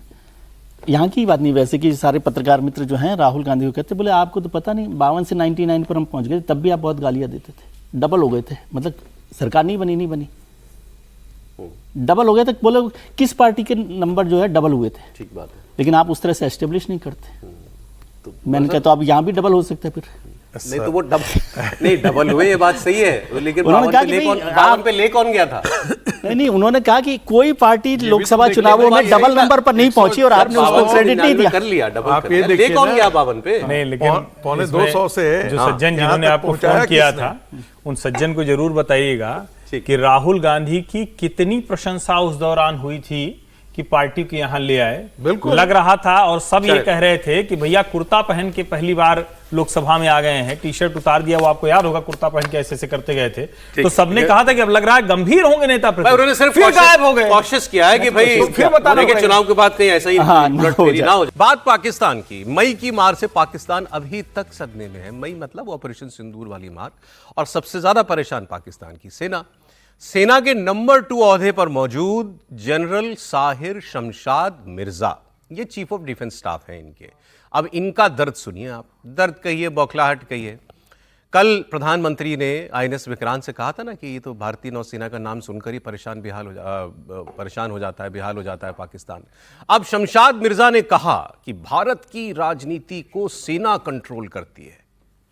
सोचिए जरा, जो सेना खुद पाकिस्तान को लगभग 75 साल से डायरेक्टली इनडायरेक्टली चला रही है, पाकिस्तान में हर 15-20 साल के अंदर सैन्य शासन लगता हो।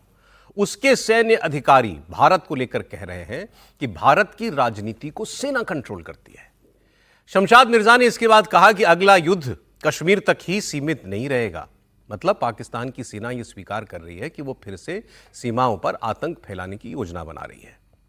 आपको बता दें, भारत सरकार और भारतीय फौज ये साफ साफ कहती है कि इस बार आतंकवाद पर ऐसा प्रहार होगा कि पाकिस्तान का भूगोल बदल जाएगा। अभी कहा था ना पीछे हमारे आर्मी चीफ ने कि अगर नक्शे में रहना है तो कायदे में रहना पड़ेगा पाकिस्तान को।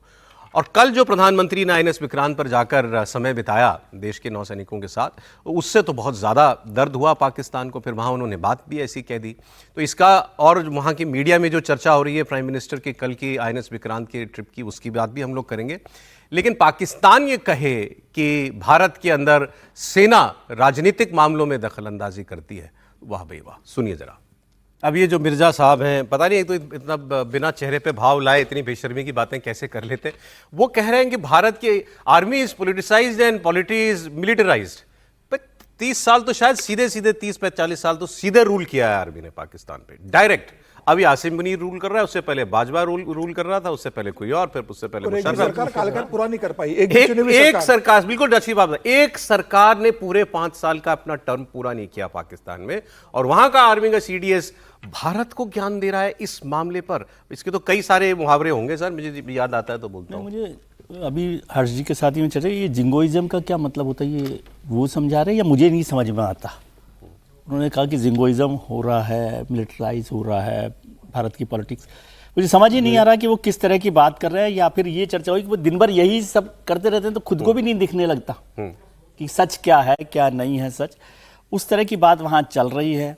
और फिर जो आपने पहले कहा था ना, वो सदमे में है अभी, तो सदमे में थोड़ा सा असर रहता है।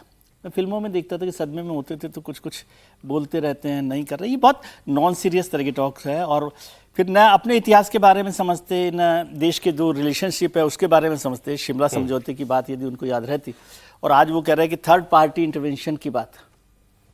एक तो जब थर्ड पार्टी इंटरवेंशन की बात आप करते हैं, इसका मतलब है कि आप खुद को कमजोर साबित कर रहे हैं। आप में वो दम नहीं है कि अपनी बात कही जा सके। जो भारत बार बार कश्मीर के मसले को या पाकिस्तान के मसले पर बात करता है कि भाई दोनों के अलावा किसी से बात नहीं होगी, सर इन्होंने कहा इसेंशियल है थर्ड पार्टी का ना। तो इसका मतलब ये हो गया कि आप अपनी बात ठीक से नहीं रख सकते दूसरे के सामने। झगड़े में तभी होता है ना, तीसरा आदमी कब आता है कि जब कोई बात को आप नहीं समझा पा रहे या नहीं समझ पा रहे। भारत ने जब साफ कर दिया इस बात को लेकर, और ये तो समझौते में भी शामिल है कि इस तरह की बात नहीं होना, और वो अपनी कमजोरी साबित कर रहा है। मैं इसको कोई उस तरह से नहीं देख रहा कि मैं आता हूं सर इस पर। लेकिन जहां तक ये जो पॉलिटिक्स की बात कर रहे थे सर, और उसमें 3 बातें आप ये 3 उदाहरण किसी पाकिस्तानी कोई आपसे बात कहे तो दे दीजिएगा, कहीं मिल जाए अगर दुनिया के किसी कोने में, फिर देखिए उसका क्या जवाब आता है। 3 पूर्व प्रधानमंत्री पाकिस्तान के, उनके साथ सलूक क्या किया वहां की सेना ने। भुट्टो को, जुल्फिकार अली भुट्टो को फांसी दी, हैंग कर दिया था। बेनजीर भुट्टो को बम से उड़वा दिया, उसमें सेना का नाम आया था, मुशर्रफ का नाम आया था। तीसरा इमरान खान, जिसको झूठे आरोपों में जेल में डाला हुआ है, 3 साल से शायद वो। जियाउल हक भी कॉन्स्पिरेसी में ही मारा गया। नवाज शरीफ को भी छोड़ना पड़ा। परवेज मुशर्रफ ने छुड़वा दिया था नवाज शरीफ से पाकिस्तान। ये तो वो मतलब राजनीति है भारत की सेना में। ये तो किस मुंह से ये लोग खैर बात करें। अब ये थर्ड पार्टी वाली बात, भाई कितने बूट पॉलिश करेंगे जाके ट्रंप के। शहबाज शरीफ कर दिया, इतनी बार कर दिया। ट्रंप ने कह दिया मेरा कोई इंटरेस्ट नहीं है कश्मीर के अंदर। ये खबर आई थी पीछे, आपको याद है ना, ये खबर थी ट्रंप के व्हाइट हाउस के किसी या स्टेट डिपार्टमेंट के एक ऑफिसर की तरफ से पूछा गया कि जो कश्मीर का मुद्दा है क्या ट्रंप इस पर मीडिएट कराएंगे। उन्होंने कहा कि डोनाल्ड ट्रंप का कोई इंटरेस्ट नहीं है कश्मीर में, उनके पास दुनिया की बहुत समस्याएं हैं सुलझाने के लिए, वो एक और समस्या में अपना हाथ नहीं डालना चाहते। और भारत तो लाख बार कह चुका है, दुनिया बोलती रहे क्या। देखिए 2014 से पहले आपको पता है कि कश्मीर के अंदर UN का एक ऑफिस हुआ करता था, जहाँ पर UN का ऑब्जर्वर बैठा करता था। नरेंद्र मोदी की सरकार ने आने के बाद से तुरंत उसका बोरिया बिस्तर बांध करके कहा गया कि तुम्हारी यहाँ पर कोई जगह नहीं होनी चाहिए, तुम इतना दिन से कर क्या रहे थे। तो तीसरे पार्टी की मध्यस्थता भारत ने शिमला समझौते के बाद से खत्म ही कर दिया था, लेकिन फिर भी UN ऑब्जर्वर का ऑफिस यहाँ पर कश्मीर के अंदर फंक्शनल था, वो काम कर रहा था। नरेंद्र मोदी की सरकार ने इसको पूरी तरीके से, इसमें कोई दो राय नहीं है कि जितना वेस्टर्न ताकतें हैं वे सारी की सारी ये ताकतें चाहती हैं कि तीसरे देश की मध्यस्थता हो, चाहे ताकि इंडिया को हम निडल करते रहें धीरे धीरे, उसको हमेशा ही है। और इसीलिए पाकिस्तान बार बार कह रहा है, वो जैसे आपने कहा ना, आपने एक सारांश में आपने बता दिया कि बूट पॉलिश ट्रंप का कर रहे हैं। वो चाहता है आपको क्या ट्रंप ने नहीं कहा, ट्रंप ने कहा कि यदि भारत चाहे तो हम इसमें मध्यस्थता करने के लिए तैयार हैं, यानी कि उनका भी इंटरेस्ट इसमें है। रही बात जो अभी जिस ऑफिसर्स के वक्तव्य है, उसमें एक बात 2-3 ये निकल करके आई। एक कि लगता है कि उनको पाकिस्तान को डिग्निटी के साथ भारत ट्रीट नहीं करता है, नहीं तो अभी तक जो है वो भारत डिग्निटी के साथ ट्रीट नहीं करता है। देखिए, भारत और चीन के साथ भी बॉर्डर डिस्प्यूट्स हैं, लेकिन भारत किसी भी तीसरे देश की मध्यस्थता यहां भी बात नहीं करता है। वो कहता है ये हमारा मामला है, हम निपटा लेंगे, बिल्कुल हम निपटा लेंगे। एक शब्द इन्होंने और इस्तेमाल किया, क्योंकि मैंने पूरा ये बयान सुना है।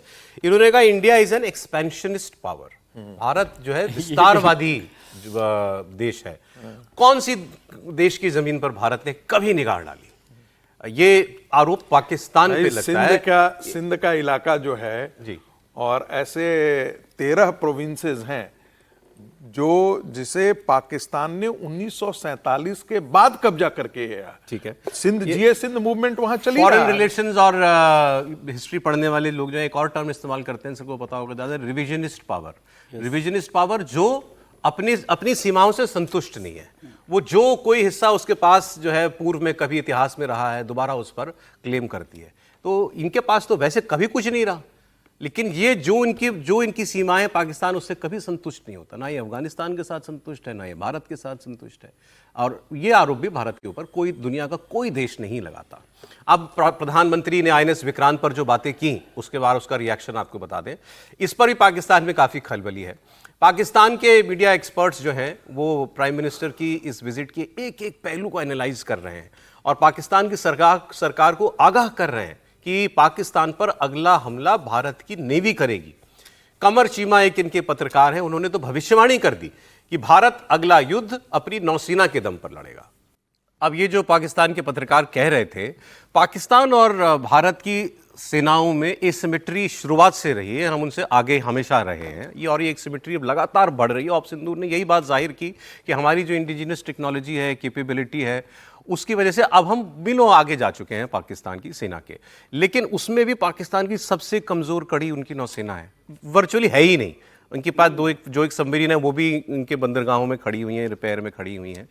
चीनियों के जहाज़ लिए, उनकी पनडुब्बियाँ ली, फिर वो उनकी मेंटेनेंस नहीं करते। ये दर्द है पाकिस्तान की नेवी का। और भारत की नेवी क्या कर सकती है, ये उनको 1971 की जंग में साफ साफ पता लग गया था, जब कराची पर बॉम्बिंग हुई थी। कराची पोर्ट पर भारतीय नौसेना ने बॉम्बिंग की थी। इसलिए वो जिक्र कर रहे थे कि अगली झड़प में या लड़ाई में भारत की नौसेना शायद पहले आगे आएगी। नहीं, देखिए, मुझे लगता है कि अब ये कोई छिपी हुई बात नहीं है कि भारत की तैयारी हर फ्रंट पे बहुत ज़बरदस्त है और हम एक्सपेंशनिस्ट कतई नहीं हैं। हम कोई ऐसे देश के तौर पर नहीं है जो अपनी सीमाएं बदलना चाहता है, लेकिन हाँ, हम अपनी सीमाएं जो गलत तरीके से कब्जाई गई हैं उसको तो वापस लेना चाहते हैं, लेकिन उसके लिए भी हमला हम नहीं करते हैं। अगर हम हमला कर रहे होते तो POJK पर हमने हमला किया होता, हमने हमला नहीं किया है। हम अपनी सीमाओं के साथ साथ जो सीमाओं में आंतरिक तौर पर गड़बड़ पाकिस्तान करता है उसका जवाब देते हैं।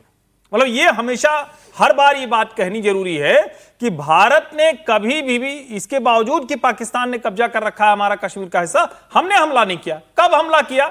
जब उन्होंने या तो सीमा पर कोई गोलीबारी की, कोई गड़बड़ की, या आतंकवादी घटनाएं हमारे देश के भीतर की। और मिर्जा साहब जो कह रहे हैं उसको जरा समझिए। पूरी आर्मी का, पूरे एस्टेब्लिशमेंट का पाकिस्तान के सबसे बड़ा संकट यह हो गया है कि उन्होंने डोनाल्ड ट्रंप से हाथ मिला लिया है। अब सबसे बड़ा संकट हो गया उनके लिए, क्योंकि डोनाल्ड ट्रंप जैसे आदमी से आपने इस तरह से हाथ मिला लिया तो रोज वो आपको उठते बैठते नए तरीके का दबाव बनाएगा। उस दबाव में है वो, जिसमें ये लगता है उनको कि अच्छा चलो एक बार हम और कह देंगे तो ट्रंप को लगेगा कि देखो पाकिस्तान तो हमारी सब बात मानता है, भारत नहीं मान रहा है, तो भारत के लिए कुछ और बोलेगा। लेकिन उनको ये समझना चाहिए कि भारत को ट्रंप के बोलने से, जिनपिंग के बोलने से या दुनिया के किसी देश के राष्ट्राध्यक्ष के बोलने से फर्क नहीं पड़ता, क्योंकि हमारी नीतियां हमारे हिसाब से तय होती है। और जो आईएनएस विक्रांत पर प्रधानमंत्री नरेंद्र मोदी इस बार गए, वो किसी के अनुमान की बात नहीं है। जब भी कोई ऐसी स्थिति आएगी, हमारी नौसेना मुंहतोड़ जवाब देने के लिए पूरी तरह से तैयार है। हम यहां पर अपने प्रधानमंत्री को छुट्टियां बताने के लिए नहीं भेजते हैं। हमारे प्रधानमंत्री का परिवार अब इन पर छुट्टियां बिताने के लिए नहीं जाता है। हमारे प्रधानमंत्री उन तैयारियों को देखने दीपावली को कौन गया था छुट्टी बिताने नौसेना के जहाज राजीव पे? गांधी।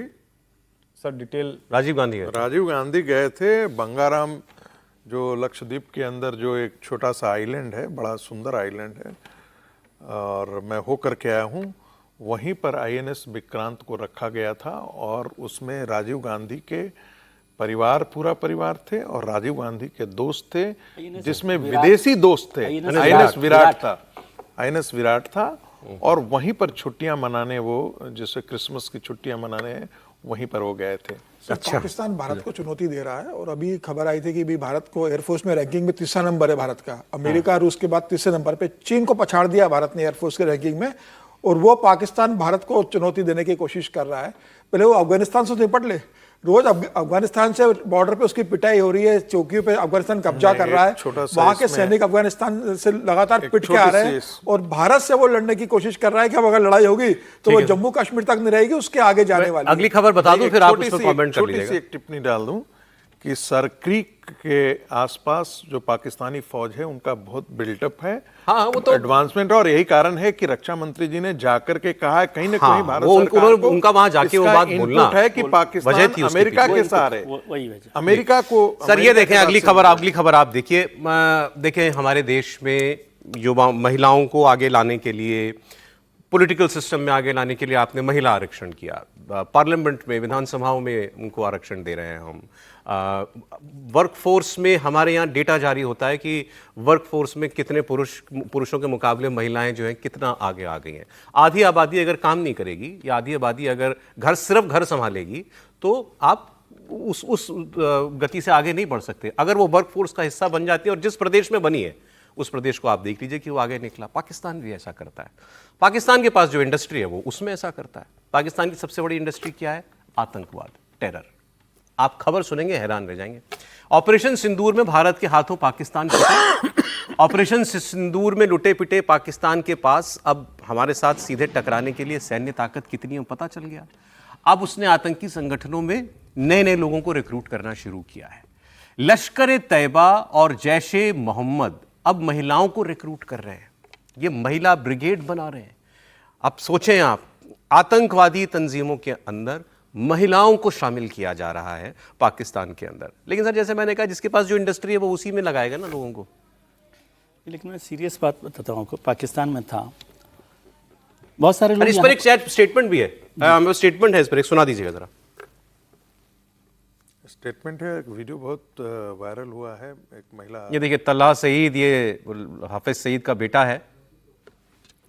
आप स्टडी कीजिएगा कि हमने मई के अंदर किस तरीके से टेक्नोलॉजी का इस्तेमाल करके इंडिया को शिकस्त दी।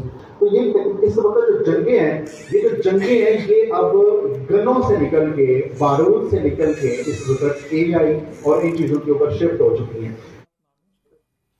टेक्नोलॉजी की बातें हो रही हैं। ये लश्कर तैयबा की महिला विंग की तस्वीरें। बंद कमरे में इस विंग की महिला सदस्यों को ट्रेनिंग दी गई। वीडियो पर प्रेजेंटेशन के जरिए महिलाओं को कैसे ऑपरेशन सिंदूर के बारे में बताया गया, इनकी दिलो दिमाग में भारत के खिलाफ जहर भरा गया। और ये महिला विंग बनाने का मकसद अपने आप को और ताकतवर करना है, लेकिन अक्सर मकसद ये है कि अब महिलाओं को भी जिहादी बनाओ, और इसके ये सबूत जो हैं वो लगातार सामने आ रहे हैं। जी सर। सर, मैं ये निवेदन कर रहा था कि पाकिस्तान में था, पहले हिंदुस्तान में हम लोग ये चर्चा अक्सर करते कि पाकिस्तान की जो लीडर्स हैं, लीडरान हैं, वो लोग भारत के खिलाफ जहर बढ़ते हैं, बाकी जनता जो है, आम आवाम जो है वो ठीक है। ये जो पीढ़ी पार्टीशन के वक्त गई थी वहाँ तक ठीक था, क्योंकि वो लोगों का एक हिंदुस्तान की जड़ों के साथ कनेक्ट था।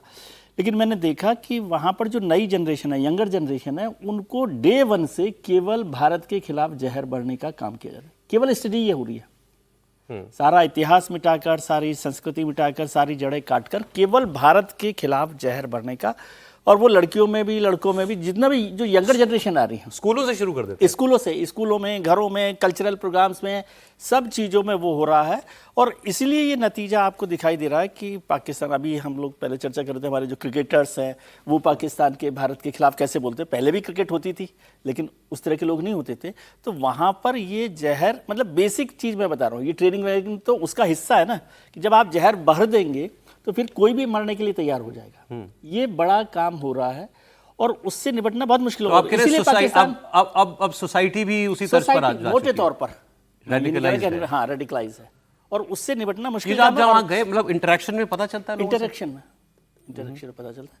और मैं मतलब 5-6 बार तो गया ही हूँ और लंबे समय के लिए क्या स्ट्राइक किया आपको, जैसे अब कोई अगर यही बात मैं कह रहा हूँ ना कि वो वहाँ पर एक जो नई जनरेशन आ रही है उसको ये किया जा रहा है। और इसलिए मैं कह रहा हूँ कि भारत के खिलाफ पाकिस्तान लड़ाई लड़ने की बजाय प्रॉक्सी वॉर में रहता है, कि वो ये सारे काम किया जाए। और अभी चर्चा हो रही थी एक पत्रकार साहब की, तो वो भी मैंने देखा, क्योंकि वहाँ पे भी पत्रकारों से और इंटेलिजेंसिया से मेरी जो इंटरेक्शन हुआ, बहुत फंडिंग हो रही है उनके पास, क्योंकि वो एक आसान चीज़ है समझाने के लिए। भाई रोज़ टीवी पर आप दिखाइए ये बात हो रही है, किसी डिस्कशन में हो रहा है, भारत के खिलाफ कोई भी बात बोलते रहिए। अब जैसे शमशाद मिर्जा साहब बोल रहे थे, तो उसका बड़ा डीप रूटेड असर हो रहा है। और वो भारत उस लड़ाई को कैसे लड़ेगा मुझे नहीं समझ में आता, क्योंकि आप जैसे ऑपरेशन सिंदूर की बात हुई और अभी नौसेना की बात हो रही थी, विक्रांत पर गए प्राइम मिनिस्टर, तो बहुत सारे लोग कहते हैं कि ऑपरेशन सिंदूर में तो नौसेना ने काम ही नहीं लिया। मैं आपको बताता हूं, जो मेरी वहां पर बड़े लोगों से, डिफेंस मिनिस्टर में बात हुई, कि पाकिस्तान के सीज फायर की जो रिक्वेस्ट थी उसका बड़ा कारण भारत की नौसेना थी, उसकी पोस्चरिंग, कि वो उससे इतना घबरा गए थे कि ये जो हो गया इसको तो जैसे लड़ रहे हैं वो लड़ रहे हैं। यदि नौसेना वहां पर आ गई विक्रांत को, और जो पोस्चरिंग हुई उससे, तो इसलिए वो, और आज भी जो बात आप कराची की बात करते हैं 71 की, तो वो उसका कोई मुकाबला भी वो नहीं कर सकते। भारत में दिवाली पर चलाए गए पटाखों ने पाकिस्तान को धुआं कर दिया, ऐसा हम नहीं कह रहे, ऐसा दावा पाकिस्तान कर रहा है। पाकिस्तान का जो पंजाब है, वहां की सरकार ने यह कहा है कि भारत में दिवाली की वजह से जहरीली हवा पाकिस्तान की तरफ आ रही है, जिसकी वजह से लाहौर के कई हिस्सों में धुंध है। अब इसकी हकीकत जाननी जरूरी है। AQI के मुताबिक लाहौर पहले से ही दुनिया का सबसे प्रदूषित शहर है और इसके लिए वो भारत की आतिशबाजी को दोष नहीं दे सकता, लेकिन वहां कोई काम बिना भारत का नाम लिए होता ही नहीं। अब लाहौर की गंदगी और लाहौर की जहरीली हवा, इसके लिए भी भारत को जिम्मेदार बताना था, और उसके लिए भारत का कोई त्योहार हो, कोई धार्मिक दिन हो, दिवाली जैसा दिन हो, तो ये तो उनको और सूट करता है। तो ये उन्होंने कहा कि दिवाली से भारत में जहर घुला हवा में, और वो अब हमारी तरफ आ रहा है, और इस वजह से लाहौर में हवा प्रदूषण ज़्यादा प्रदूषित हो गई।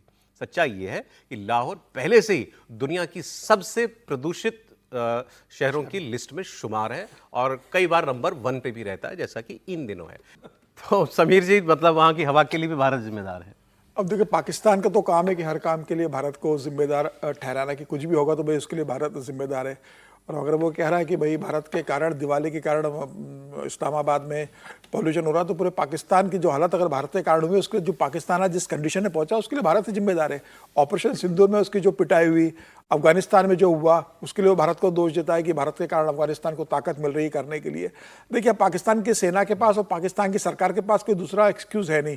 कुछ भी होता है, अगर आप कुछ कर नहीं पाते तो आप सीधे भारत के ऊपर ठीकरा फोड़ दो कि ये भारत के कारण हो रहा है। अफगानिस्तान पिटाई करेगा तो कह दोगे कि भाई भारत का सपोर्ट हो रहा है। देश में पॉल्यूशन हो रहा है तो आप कह दो कि भाई हिंदुस्तान में दिवाली मन रही है उसके कारण हो रहा है। और जब वहाँ ईद का त्योहार बनता है, जब वहाँ इतना जब होता है पॉल्यूशन, तब उसके लिए किसको दोष? हर चीज के लिए सर। अब ये हवा वाला नया जुड़ गया, वो बाढ़ आ जाती है तो भारत को होता है कि भारत ने पानी छोड़ दिया। सीमा पर कुछ होता है तो महंगाई, आलू 200 रुपए किलो हो गए तो भारत को दोष देता है कि भारत ने 200 रुपए किलो आलू कर दिया। आटा मिल नहीं रहा लोगों को खाने को, तो भारत के कारण आटा महंगा वहां पर हो रहा है। तो हर चीज के लिए भारत पाकिस्तान की नजर में। लेकिन अगली खबर सुन लीजिए, फिर बोलिएगा आप। देखिए, पाकिस्तान के प्रधानमंत्री का लेवल बताता हूं आपको। शहबाज शरीफ ने दिवाली के दिन अपने यहाँ और दुनिया भर में जो हिंदू हैं उनको उन्होंने बधाई दी। शहबाज शरीफ से एक्सपेक्टेड नहीं था, किया, अच्छी बात है, लेकिन जैसे किया वो खबर है। शहबाज शरीफ ने जो ये पोस्ट डाला है, इसकी सच्चाई ये है कि देश, उन्होंने जो लिखा वो टेक्स्ट इंपॉर्टेंट है, लिखा देश में शांति सुनिश्चित करने की अपनी प्रतिबद्धता हम दोहराते हैं। एक्स पर ये पोस्ट करके उन्होंने कहा कि जैसे घर और दिल दिवाली की रोशनी में जगमगाते हैं, यह त्यौहार अंधकार को दूर करे, सद्भाव को बढ़ावा दे और हम सभी को शांति, करुणा, साझा समृद्धि और भविष्य की ओर ले जाए। पाकिस्तान के प्रधानमंत्री के इस संदेश को लेकर सोशल मीडिया पर उनकी खूब खिंचाई हुई। कुछ लोगों ने तो ये भी कहा कि पाकिस्तान में हिंदू बचे ही कितने हैं, पोस्ट लिखने की जगह शहबाज शरीफ सबको डीएम कर देते। फिर कुछ जगहों पर तो शहबाज शरीफ के पोस्ट का फैक्ट चेक भी किया गया और दावा किया गया कि ये शहबाज शरीफ के लिए खुद तो क्या ही लिखेंगे, जिसने भी लिखा है उसने भी सरकारी काम किया और चैट जीपीटी पे गया और वहां से दिवाली संदेश जो है एक उतारा और वो पोस्ट कर दिया। मतलब ये 4 लाइनें भी कोई ओरिजिनली नहीं लिख पाया जिसने भी लिखा शहबाज शरीफ के लिए। इसके लिए भी एआई का इस्तेमाल उन्होंने किया। और सबसे बड़ी बात तो ये कि वाकई पाकिस्तान में हिंदुओं की जो हालत है उसके बारे में टिप्पणी करना ज़्यादा ज़रूरी है। दिवाली की बधाई तो आपके देने और ना देने से उनको कोई फ़र्क पड़ता भी नहीं है। त्रिपाठी जी, नहीं, देखिए, पाकिस्तान की जो स्थिति है उसमें बमुश्किल आंकड़े में देख रहा था तो कहीं 1.61 है, कहीं 2 पॉइंट समथिंग है। इसके बीच में कुल हिंदू वहाँ बचा हुआ है। कई लोग कहते हैं कि ये भी आंकड़े, ये भी आपको देखने सुनने में आ रहे हैं, उन सबको भी ज़बरदस्ती कन्वर्ट किया जा रहा है। हर दूसरे चौथे वहाँ से 13 साल 14 साल की हिंदू बच्चियों को ज़बरदस्ती उठाकर ले जाते हुए, उनके माँ बाप को गिड़गिड़ाते हुए ऐसे वीडियो आते रहते हैं। वहाँ मानवाधिकार नाम की कोई चीज़ नहीं है, वहाँ अदालत में जाने की कोई गुंजाइश नहीं है। जब आप हर दूसरे चौथे, हम क्या करेंगे, कश्मीर एक, मतलब उसको तो विचार से जोड़कर देखते हैं ना, वो तो कहते हैं कि हिंदू मुसलमान 2 अलग विचार हैं, साथ रह ही नहीं सकते। जिस देश की बुनियाद वो कह रहा है कि हम इस्लामिक मुल्क हैं, वो जब इस तरह का काम कहते हैं कि हम शुभकामनाएं दे रहे हैं, तो लगता है जैसे ना कि वो मिर्च छिड़क रहे हैं, सिर्फ तमाशा कर रहे हैं। और अभी उनको लगता है कि दुनिया को दिखाने के लिए कुछ बातें, कुछ काम करते रहना चाहिए, तो ये सिर्फ उसी को कर रहे हैं। लेकिन मुझे लगता है दुनिया भी इस हकीकत को अच्छे से जानती है, हर कोई इसको अच्छे से जानता है। और जिस तरह से हिंदुओं पर, मैं जब हिंदू कर रहा हूं तो सिर्फ हिंदू नहीं, जो भी गैर मुस्लिम है उनका जीवन वहां नर्क है, उनके कोई अधिकार नहीं है। और अब तो मुसलमानों के भीतर भी जो अलग अलग फिरके हैं, उनके भीतर भी इस तरह की स्थिति है कि एक, जिसको कहते हैं ना, जीता जागता बम हो गया है पाकिस्तान, किसी भी दिन फट सकता है, टुकड़ों टुकड़ों में फटी रहा है, एक साथ फटना अभी बाकी रह गया। नहीं, पाकिस्तान के अंदर आपने जैसे कहा, और माइनॉरिटीज़ की क्या हालत है, वहाँ की ईसाई समुदाय की क्या हालत है। वहाँ का ईसाई समुदाय, आपको मालूम, ये पाकिस्तान की सोसाइटी में उनको केवल इस दर्जे का माना जाता है कि ये सफाई करने के लायक है। सही कह रहा हूँ सर? बिल्कुल ठीक। वो ये जो है सफाई कर्मी ही रह सकते हैं, इससे ज़्यादा कुछ नहीं रह सकते। और जो वहाँ के ये ब्लास्फेमी के कानून बने हुए हैं, ईश निंदा के कानून, इसमें सबसे ज़्यादा फांसी की सज़ा किसी को होती है तो वो वहाँ के ईसाई समुदाय के लोग होते हैं, क्रिश्चियंस को होती है। एक आंकड़ा मुझे आप दे रहे थे कि कितने मंदिर बचे हैं वहाँ पे? 23 या 26। प्रोफेसर साहब की ये जो जहरीली हवा की बात है, वो तो हवा को जहरीली तो वो खुद कर रहे हैं ना पाकिस्तान की। ये पोल्यूशन की मत कीजिए, पटाखों की, ये हवा दिमाग में जो जहरीली हवा भर रहे हैं उसकी चिंता उनको करनी चाहिए। जी जी। पाकिस्तान के अंदर आज के दिन में मैं आंकड़े देख रहा था, हो गए कई महीने पहले, मात्र 23 या 26 जो हैं मंदिर बचे हैं जहां पर पूजा अर्चना आज भी की जाती है। सैकड़ों मंदिर हुआ करते थे कराची के अंदर, लाहौर के अंदर, वे सारे के सारे जो है समतल कर दिए जा चुके हैं।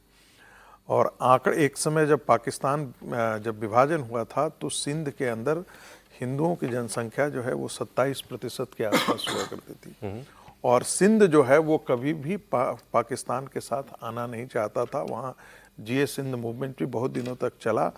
का जो जनता पार्टी की जब सरकार थी भारत के अंदर, तब वो जो है उन्होंने जो अपने एसेट्स थे उन्होंने उसको गड़बड़ कर दिया। उस समय की सरकार थी, नहीं तो एक समय वो बहुत बड़ा मूवमेंट चला।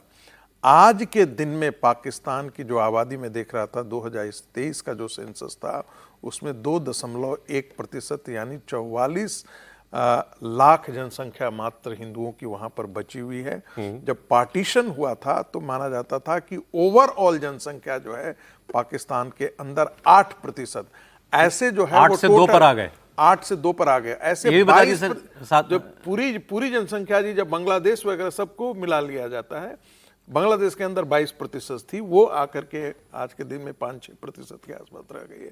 ठीक है, और पाकिस्तान मतलब वेस्ट के अंदर- पाकिस्तान में 8% से 2% रह गए हिंदू, ईस्ट पाकिस्तान मतलब बांग्लादेश 22% से आज शायद 9% है। हाँ, और 6-7% के आसपास इंडिया में मुस्लिम आबादी, क्योंकि ये तुलना पाकिस्तान करता है ना कि भारत में मुसलमानों की बड़ी हमारे खराब समय हालत है। जब पाकिस्तान बना था तो पाकिस्तान बनने के समय 23% आबादी मुसलमानों की थी ओवरऑल, उसमें से 35% उनको जमीन दी गई थी, 9.4% मुसलमान भारत के अंदर रह गए थे, यानी कि आप 9.4 14% मुसलमानों के लिए 35% पूरी जमीन। नहीं, वो उसको भी मतलब अगर इंडिया में जो रह गए अब वो 9.5% है। 9.4% रह गए थे, वो आज के दिन में जो 2011 के सेंसस में वो 14.6% 14.5% और आज इससे बड़ा क्या प्रमाण चाहिए कि माइनॉरिटी कहाँ किस हाल में है? आपके यहाँ पर वो 9% से 14% हो रही है, वहाँ वो 8% से 2% हो रहा है वहाँ की माइनॉरिटी। खैर, इन बातों पर ध्यान दें और लोगों के जीने के लिए जो चीज़ ज़रूरी है उस पर पाकिस्तान ध्यान दे तो बेहतर होगा। बड़ी बड़ी बातें करते हैं, टमाटर के लिए रो रहा है पाकिस्तान। आपको मालूम है पाकिस्तान में टमाटर की कीमत इस वक्त क्या है? अच्छा, ये बताने से पहले आपको बताता हूँ पाकिस्तान में चिकन की कीमत क्या है। चिकन की कीमत है 600 रुपये किलो। मुझे नहीं पता, मैं तो नहीं खाता नॉनवेज यहाँ भारत में कितने का मिलता है, लेकिन 600 रुपये किलो चिकन है। टमाटर में खाता हूँ 200 रुपये किलो। टमाटर की कीमत है 700 रुपये किलो। 700 रुपये किलो टमाटर बिक रहा है पाकिस्तान में। वजह, पाकिस्तान और अफगानिस्तान की सीमा पर जो संघर्ष चल रहा है, जो तनाव चल रहा है, ये एक बड़ी वजह है। अफगानिस्तान से पाकिस्तान में टमाटर का जो इंपोर्ट है पूरी तरीके से बंद हो गया है और टमाटर की कीमतें आसमान छूने लगी हैं। भारत से जो बाघा बॉर्डर से जो जाता अचानक था। इस बढ़ोतरी की वजह से जो यूजर्स हैं उनके लिए टमाटर खरीदना लगभग नामुमकिन हो गया है। अब लोग खाने में टमाटर की जगह अलग अलग विकल्प तलाश रहे हैं। लाहौर, कराची, पेशावर, झेलम, इन शहरों में टमाटर की कीमतें 700 रुपये प्रति किलो तक पहुंची, जो इस समय पाकिस्तान में चिकन की कीमत लगभग 600 रुपये प्रति किलो से भी ज़्यादा है। ये असल चीज़ है जिस पर काम करना चाहिए पाकिस्तान को। 1000-1200 रुपये जिसकी दिहाड़ी है वो ये टमाटर खरीदेगा 700 रुपये किलो का? ये बिल्कुल सही बात कह रहे थे वो दुकानदार जो थे वहाँ करके। एक बाढ़ भी आई अभी वहाँ पर, वो भी एक वजह रही है। दूसरा, भारत से जब व्यापार होता था सड़क मार्ग से, तो उसमें यहाँ से ताज़ी सब्जियाँ वगैरह जाती थी वहाँ पर, वो भी बंद हो गया। उसके लिए भी जिम्मेदार जो है खुद पाकिस्तानी है। लेकिन कभी आटे की किल्लत सर, कभी टमाटर की किल्लत, ये पाकिस्तान का हाल है। लेकिन अभी तो चिंता दूसरी भी तो है ना, आप ये टमाटर में ही लगे हुए हैं। वो तीसरी पार्टी किस तरह से भारत पाकिस्तान के बीच कश्मीर चाहिए, कश्मीर चाहिए, वो सारे रिश्ते हैं। फिर ट्रंप साहब को नोबेल प्राइज़ दिलवाना है, नोबेल पीस प्राइज़ दिलवाना है। तो पाकिस्तान की चिंताएं बड़ी हैं और आप उनकी छोटी छोटी चिंताओं पर चिंता कर रहे हैं। क्या खाने पीने की चिंता करते हैं लोग, चिंता कर रहे हैं टमाटर की, आटे की। वो यहाँ की अव्यवस्था बता रहा है कि वहाँ का जो आवाम है वो किस तरह से परेशान है। ये अफगानिस्तान से भी हो रहा है और भारत से जो ट्रेड बंद हो गया, खासतौर से वाघा बॉर्डर से हमारे यहाँ ताज़ा फल सब्जियाँ पाकिस्तान बहुत जाया करती थी, तो उसका भी एक बड़ा असर वहाँ दिखाई दे रहा है। लेकिन अवाम की हालत तो अब अवाम भी नहीं समझ सकता, क्योंकि अवाम को भी, अभी तो आपने एक अच्छा वीडियो दिखाया था कि महिलाएं भी जिहाद की ट्रेनिंग ले रही हैं, तो उससे उनको लगता है कि ये एक बड़ा मुकाम हम हासिल कर रहे हैं जो भारत को नुकसान पहुंचाने के लिए, उसके लिए काम कर सकते हैं। और सीरियसली प्रायोरिटीज का सवाल है, प्रायोरिटीज का सवाल है, प्रायोरिटीज की बात है। प्रायोरिटीज में वहाँ पर पाकिस्तान की वो चिंताएं उस तरह की नहीं ना। और एक ये भी होता है ना, डेमोक्रेटिक सरकार होती है, कहने के लिए डेमोक्रेटिक इलेक्टेड सरकार वहाँ पर है, लेकिन सरकार तो चल नहीं रही है वहाँ पर। सरकार चल रही है सेना के हाथ में, तो सेना की प्रायोरिटीज अलग तरीके की हैं। लीडरशिप वहाँ पर, रीजनल लीडरशिप में भी इतना ज़्यादा, यहाँ भी जैसे अलग अलग पार्टीज की सरकारें बनी हुई हैं भारत में, लेकिन उसकी चिंताएं आवाम को लेकर एक है मोटे तौर पर। मुद्दे तो वही है, वहाँ पर वो उसमें भी बहुत बड़ा झगड़ा चल रहा है। एक हमारा बड़ा मुद्दा, उसके लिए आज से कुछ सोचना पड़ेगा। H1B वीजा की बात कर रहा हूं मैं, जिसकी भारी भरकम फीस मेरे ख्याल में $1 लाख की थी ट्रंप ने। इस वीजा पर 70% से ज्यादा भारतीय अमेरिका में जाकर काम करते हैं। 88 लाख रुपए इसकी फीस कर दी थी ट्रंप ने, जो पहले 1700 से $4500 के करीब थी। हाँ, तो वो अब $1 लाख हो गई ना। अच्छा, हाँ, टोटल। तो ट्रंप प्रशासन ने पिछले महीने इसको बढ़ा दिया था। 21 सितंबर को ऐलान हुआ था और 21 अक्टूबर मतलब आज से ये लागू हो जाएगा। अमेरिकी कंपनियों में काम करने वाले ज़्यादातर इंडियन प्रोफेशनल्स पर इसकी मार पड़ेगी। हालांकि इसमें एक बड़ा अपडेट है, जो थोड़ी राहत वाला है। United states citizenship and immigration services की तरफ से ये बताया गया है कि अंतर्राष्ट्रीय कॉलेज ग्रेजुएट्स को इस भारी भरकम फीस में छूट मिलेगी। यूएससीआईएस ने एक तरह से कंफ्यूजन दूर करने की कोशिश की है कि पहले से ही F1 यानी स्टूडेंट वीजा पर अमेरिका में रह रहे हैं उनको अब कोई नया शुल्क नहीं देना होगा। L1 वीजा धारक यानी पेशेवर वीजा पर रहने वालों को भी इसमें छूट दी जाएगी, लेकिन ये H1B वालों के लिए मुसीबत है। लेकिन उसके ऐलान से लेकर अभी तक जो इम्पैक्ट का असेसमेंट है त्रिपाठी जी, वो क्या बता रहा है? नहीं, देखिए निश्चित तौर पर जब शुरू में आया था पर ईयर का, तब तो बहुत ही ज़्यादा वो डिजास्टरस था, क्योंकि हम 70-75% पूरा जो पाई है, जो हिस्सा है उसमें हमारा है। और हमारी जो 3 बड़ी कंपनियां हैं, उन तीनों कंपनियों को अगर देखें तो TCS, इन्फोसिस और HCL, सिर्फ अगर उनके हिस्से की बात कर लें और उसमें अगर विप्रो भी जोड़ दें तो लगभग सबका जो उनकी बैलेंस शीट पर या बुक पर जो असर पड़ेगा वो 7% से लेकर 15% का असर पड़ जाएगा।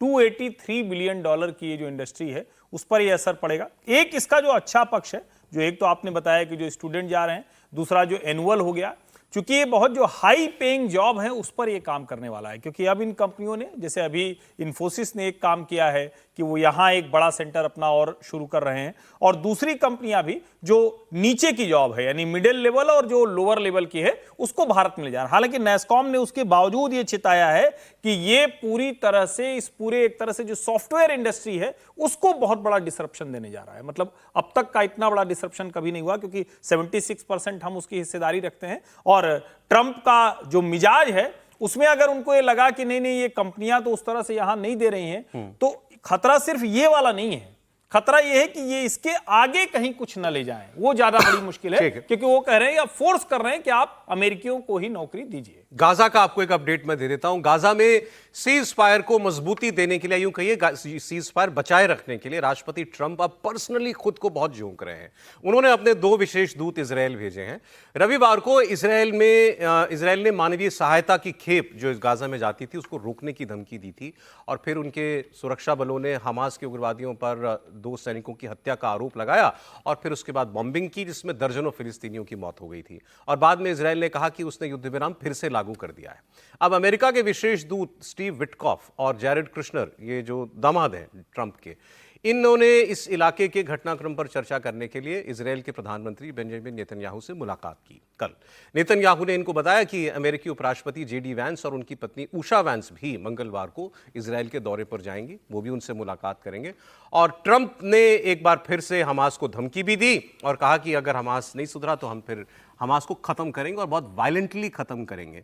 लेकिन फिर बाद में उन्होंने एक स्टेटमेंट और दिया और कहा कि ये जो हमले हो रहे हैं गाजा में, मुझे नहीं लगता कि इसमें हमास की लीडरशिप का सवाल है। अब यहाँ इस नोट करने वाली बात यह है कि ये जो कवर फायर दे रहे हैं हमास को, इसकी क्या जरूरत है? आप सुनिए बात। Made a deal with Hamas that they're going to be very good, they're going to behave, they're going to be nice, and if they're not, we're going to go in, we're going to eradicate them if we have to. They'll be eradicated, and they know that. So they went in, and I don't believe it was the leadership, but they had some rebellion in there among themselves. तो आप ये देखिए, Trump को Nobel चाहिए। अब Nobel एक जंग रुकवाने की तो बड़ी उनको क्रेडिट चाहिए, वो ये गाजा की लड़ाई है। इसीलिए वो अपने दामाद को, अपने दोस्त को वहां पर विशेष दूत बना करके भेजते हैं। इजिप्ट में भी इन्होंने ही डील कराई थी सीज फायर की, जिनको अब उन्होंने दोबारा भेजा कि जाओ जाके देखो कहीं सब कुछ बिखर ना जाए। और फिर हमास को, मुझे तो ऐसा लगता है सर कि ये प्लेकेट कर रहे हैं एक तरीके से, भाई कि तुम भी कायदे में ही रहो, धमकाया भी और फिर पुचकारा भी। ऐसा है कि जो रविवार को जो बमबारी हुई, उसके बाद ये हमास की तरफ से भी ये स्टेटमेंट आया है कि हमें जानकारी नहीं थी इसकी कि हमने इजरायली सैनिकों को मारा है। लेकिन साथ में इजरायल का जो इंसिस्टेंस है कि आप हथियार डाल दीजिए, अभी तक हमास ने हथियार डालने के बारे में कोई पहल नहीं की है, वो डालने से रगर मना कर रहे हैं। तो मुझे लगा एक नैरेटिव ये भी चल रहा है अरब कंट्रीज के अंदर कि हमास ने जो लौटाना था 100 वो लौटा दिया है, अब उनके पास कोई 100 बचे हुए हैं या नहीं है इसकी कोई गारंटी नहीं है। वो कह रहे हैं कि मलबे में दब गए हैं, और अब जो है वो फिर से इजरायल जो है वो हमास पर अटैक करने का एक बहाना ढूंढ रहा है।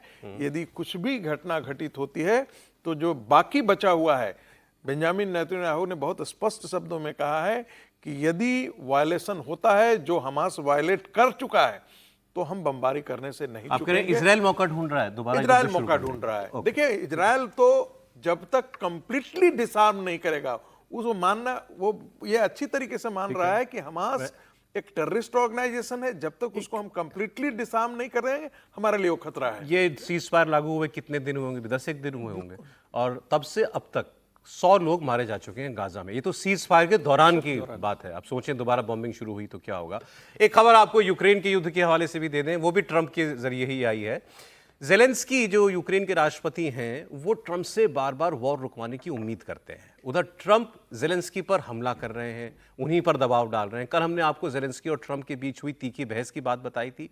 अब ट्रंप ने जेलेंस्की को फिर से एक तरीके से धमकी दी और कहा कि यूक्रेन युद्ध जीत जाएगा, ऐसे मुझे नहीं लगता, और युद्ध में कभी भी कुछ भी हो सकता है। युद्ध बड़ी अजीब चीज होती है, कभी अच्छा नतीजा आता है तो कभी बहुत बुरा आता है। सुनिए। They could still win it. I don't think they will, but they could still win it. I never said they would win it. I said they could win. Anything can happen. You know, war is a very strange thing. A lot of bad things happen, a lot of good things happen. If they could still win it, I don't think they will, but they could still win it. I never said they would win it. I said they could win. Anything can happen. You know, war is a very strange thing. A lot of bad things happen, a lot of good things happen.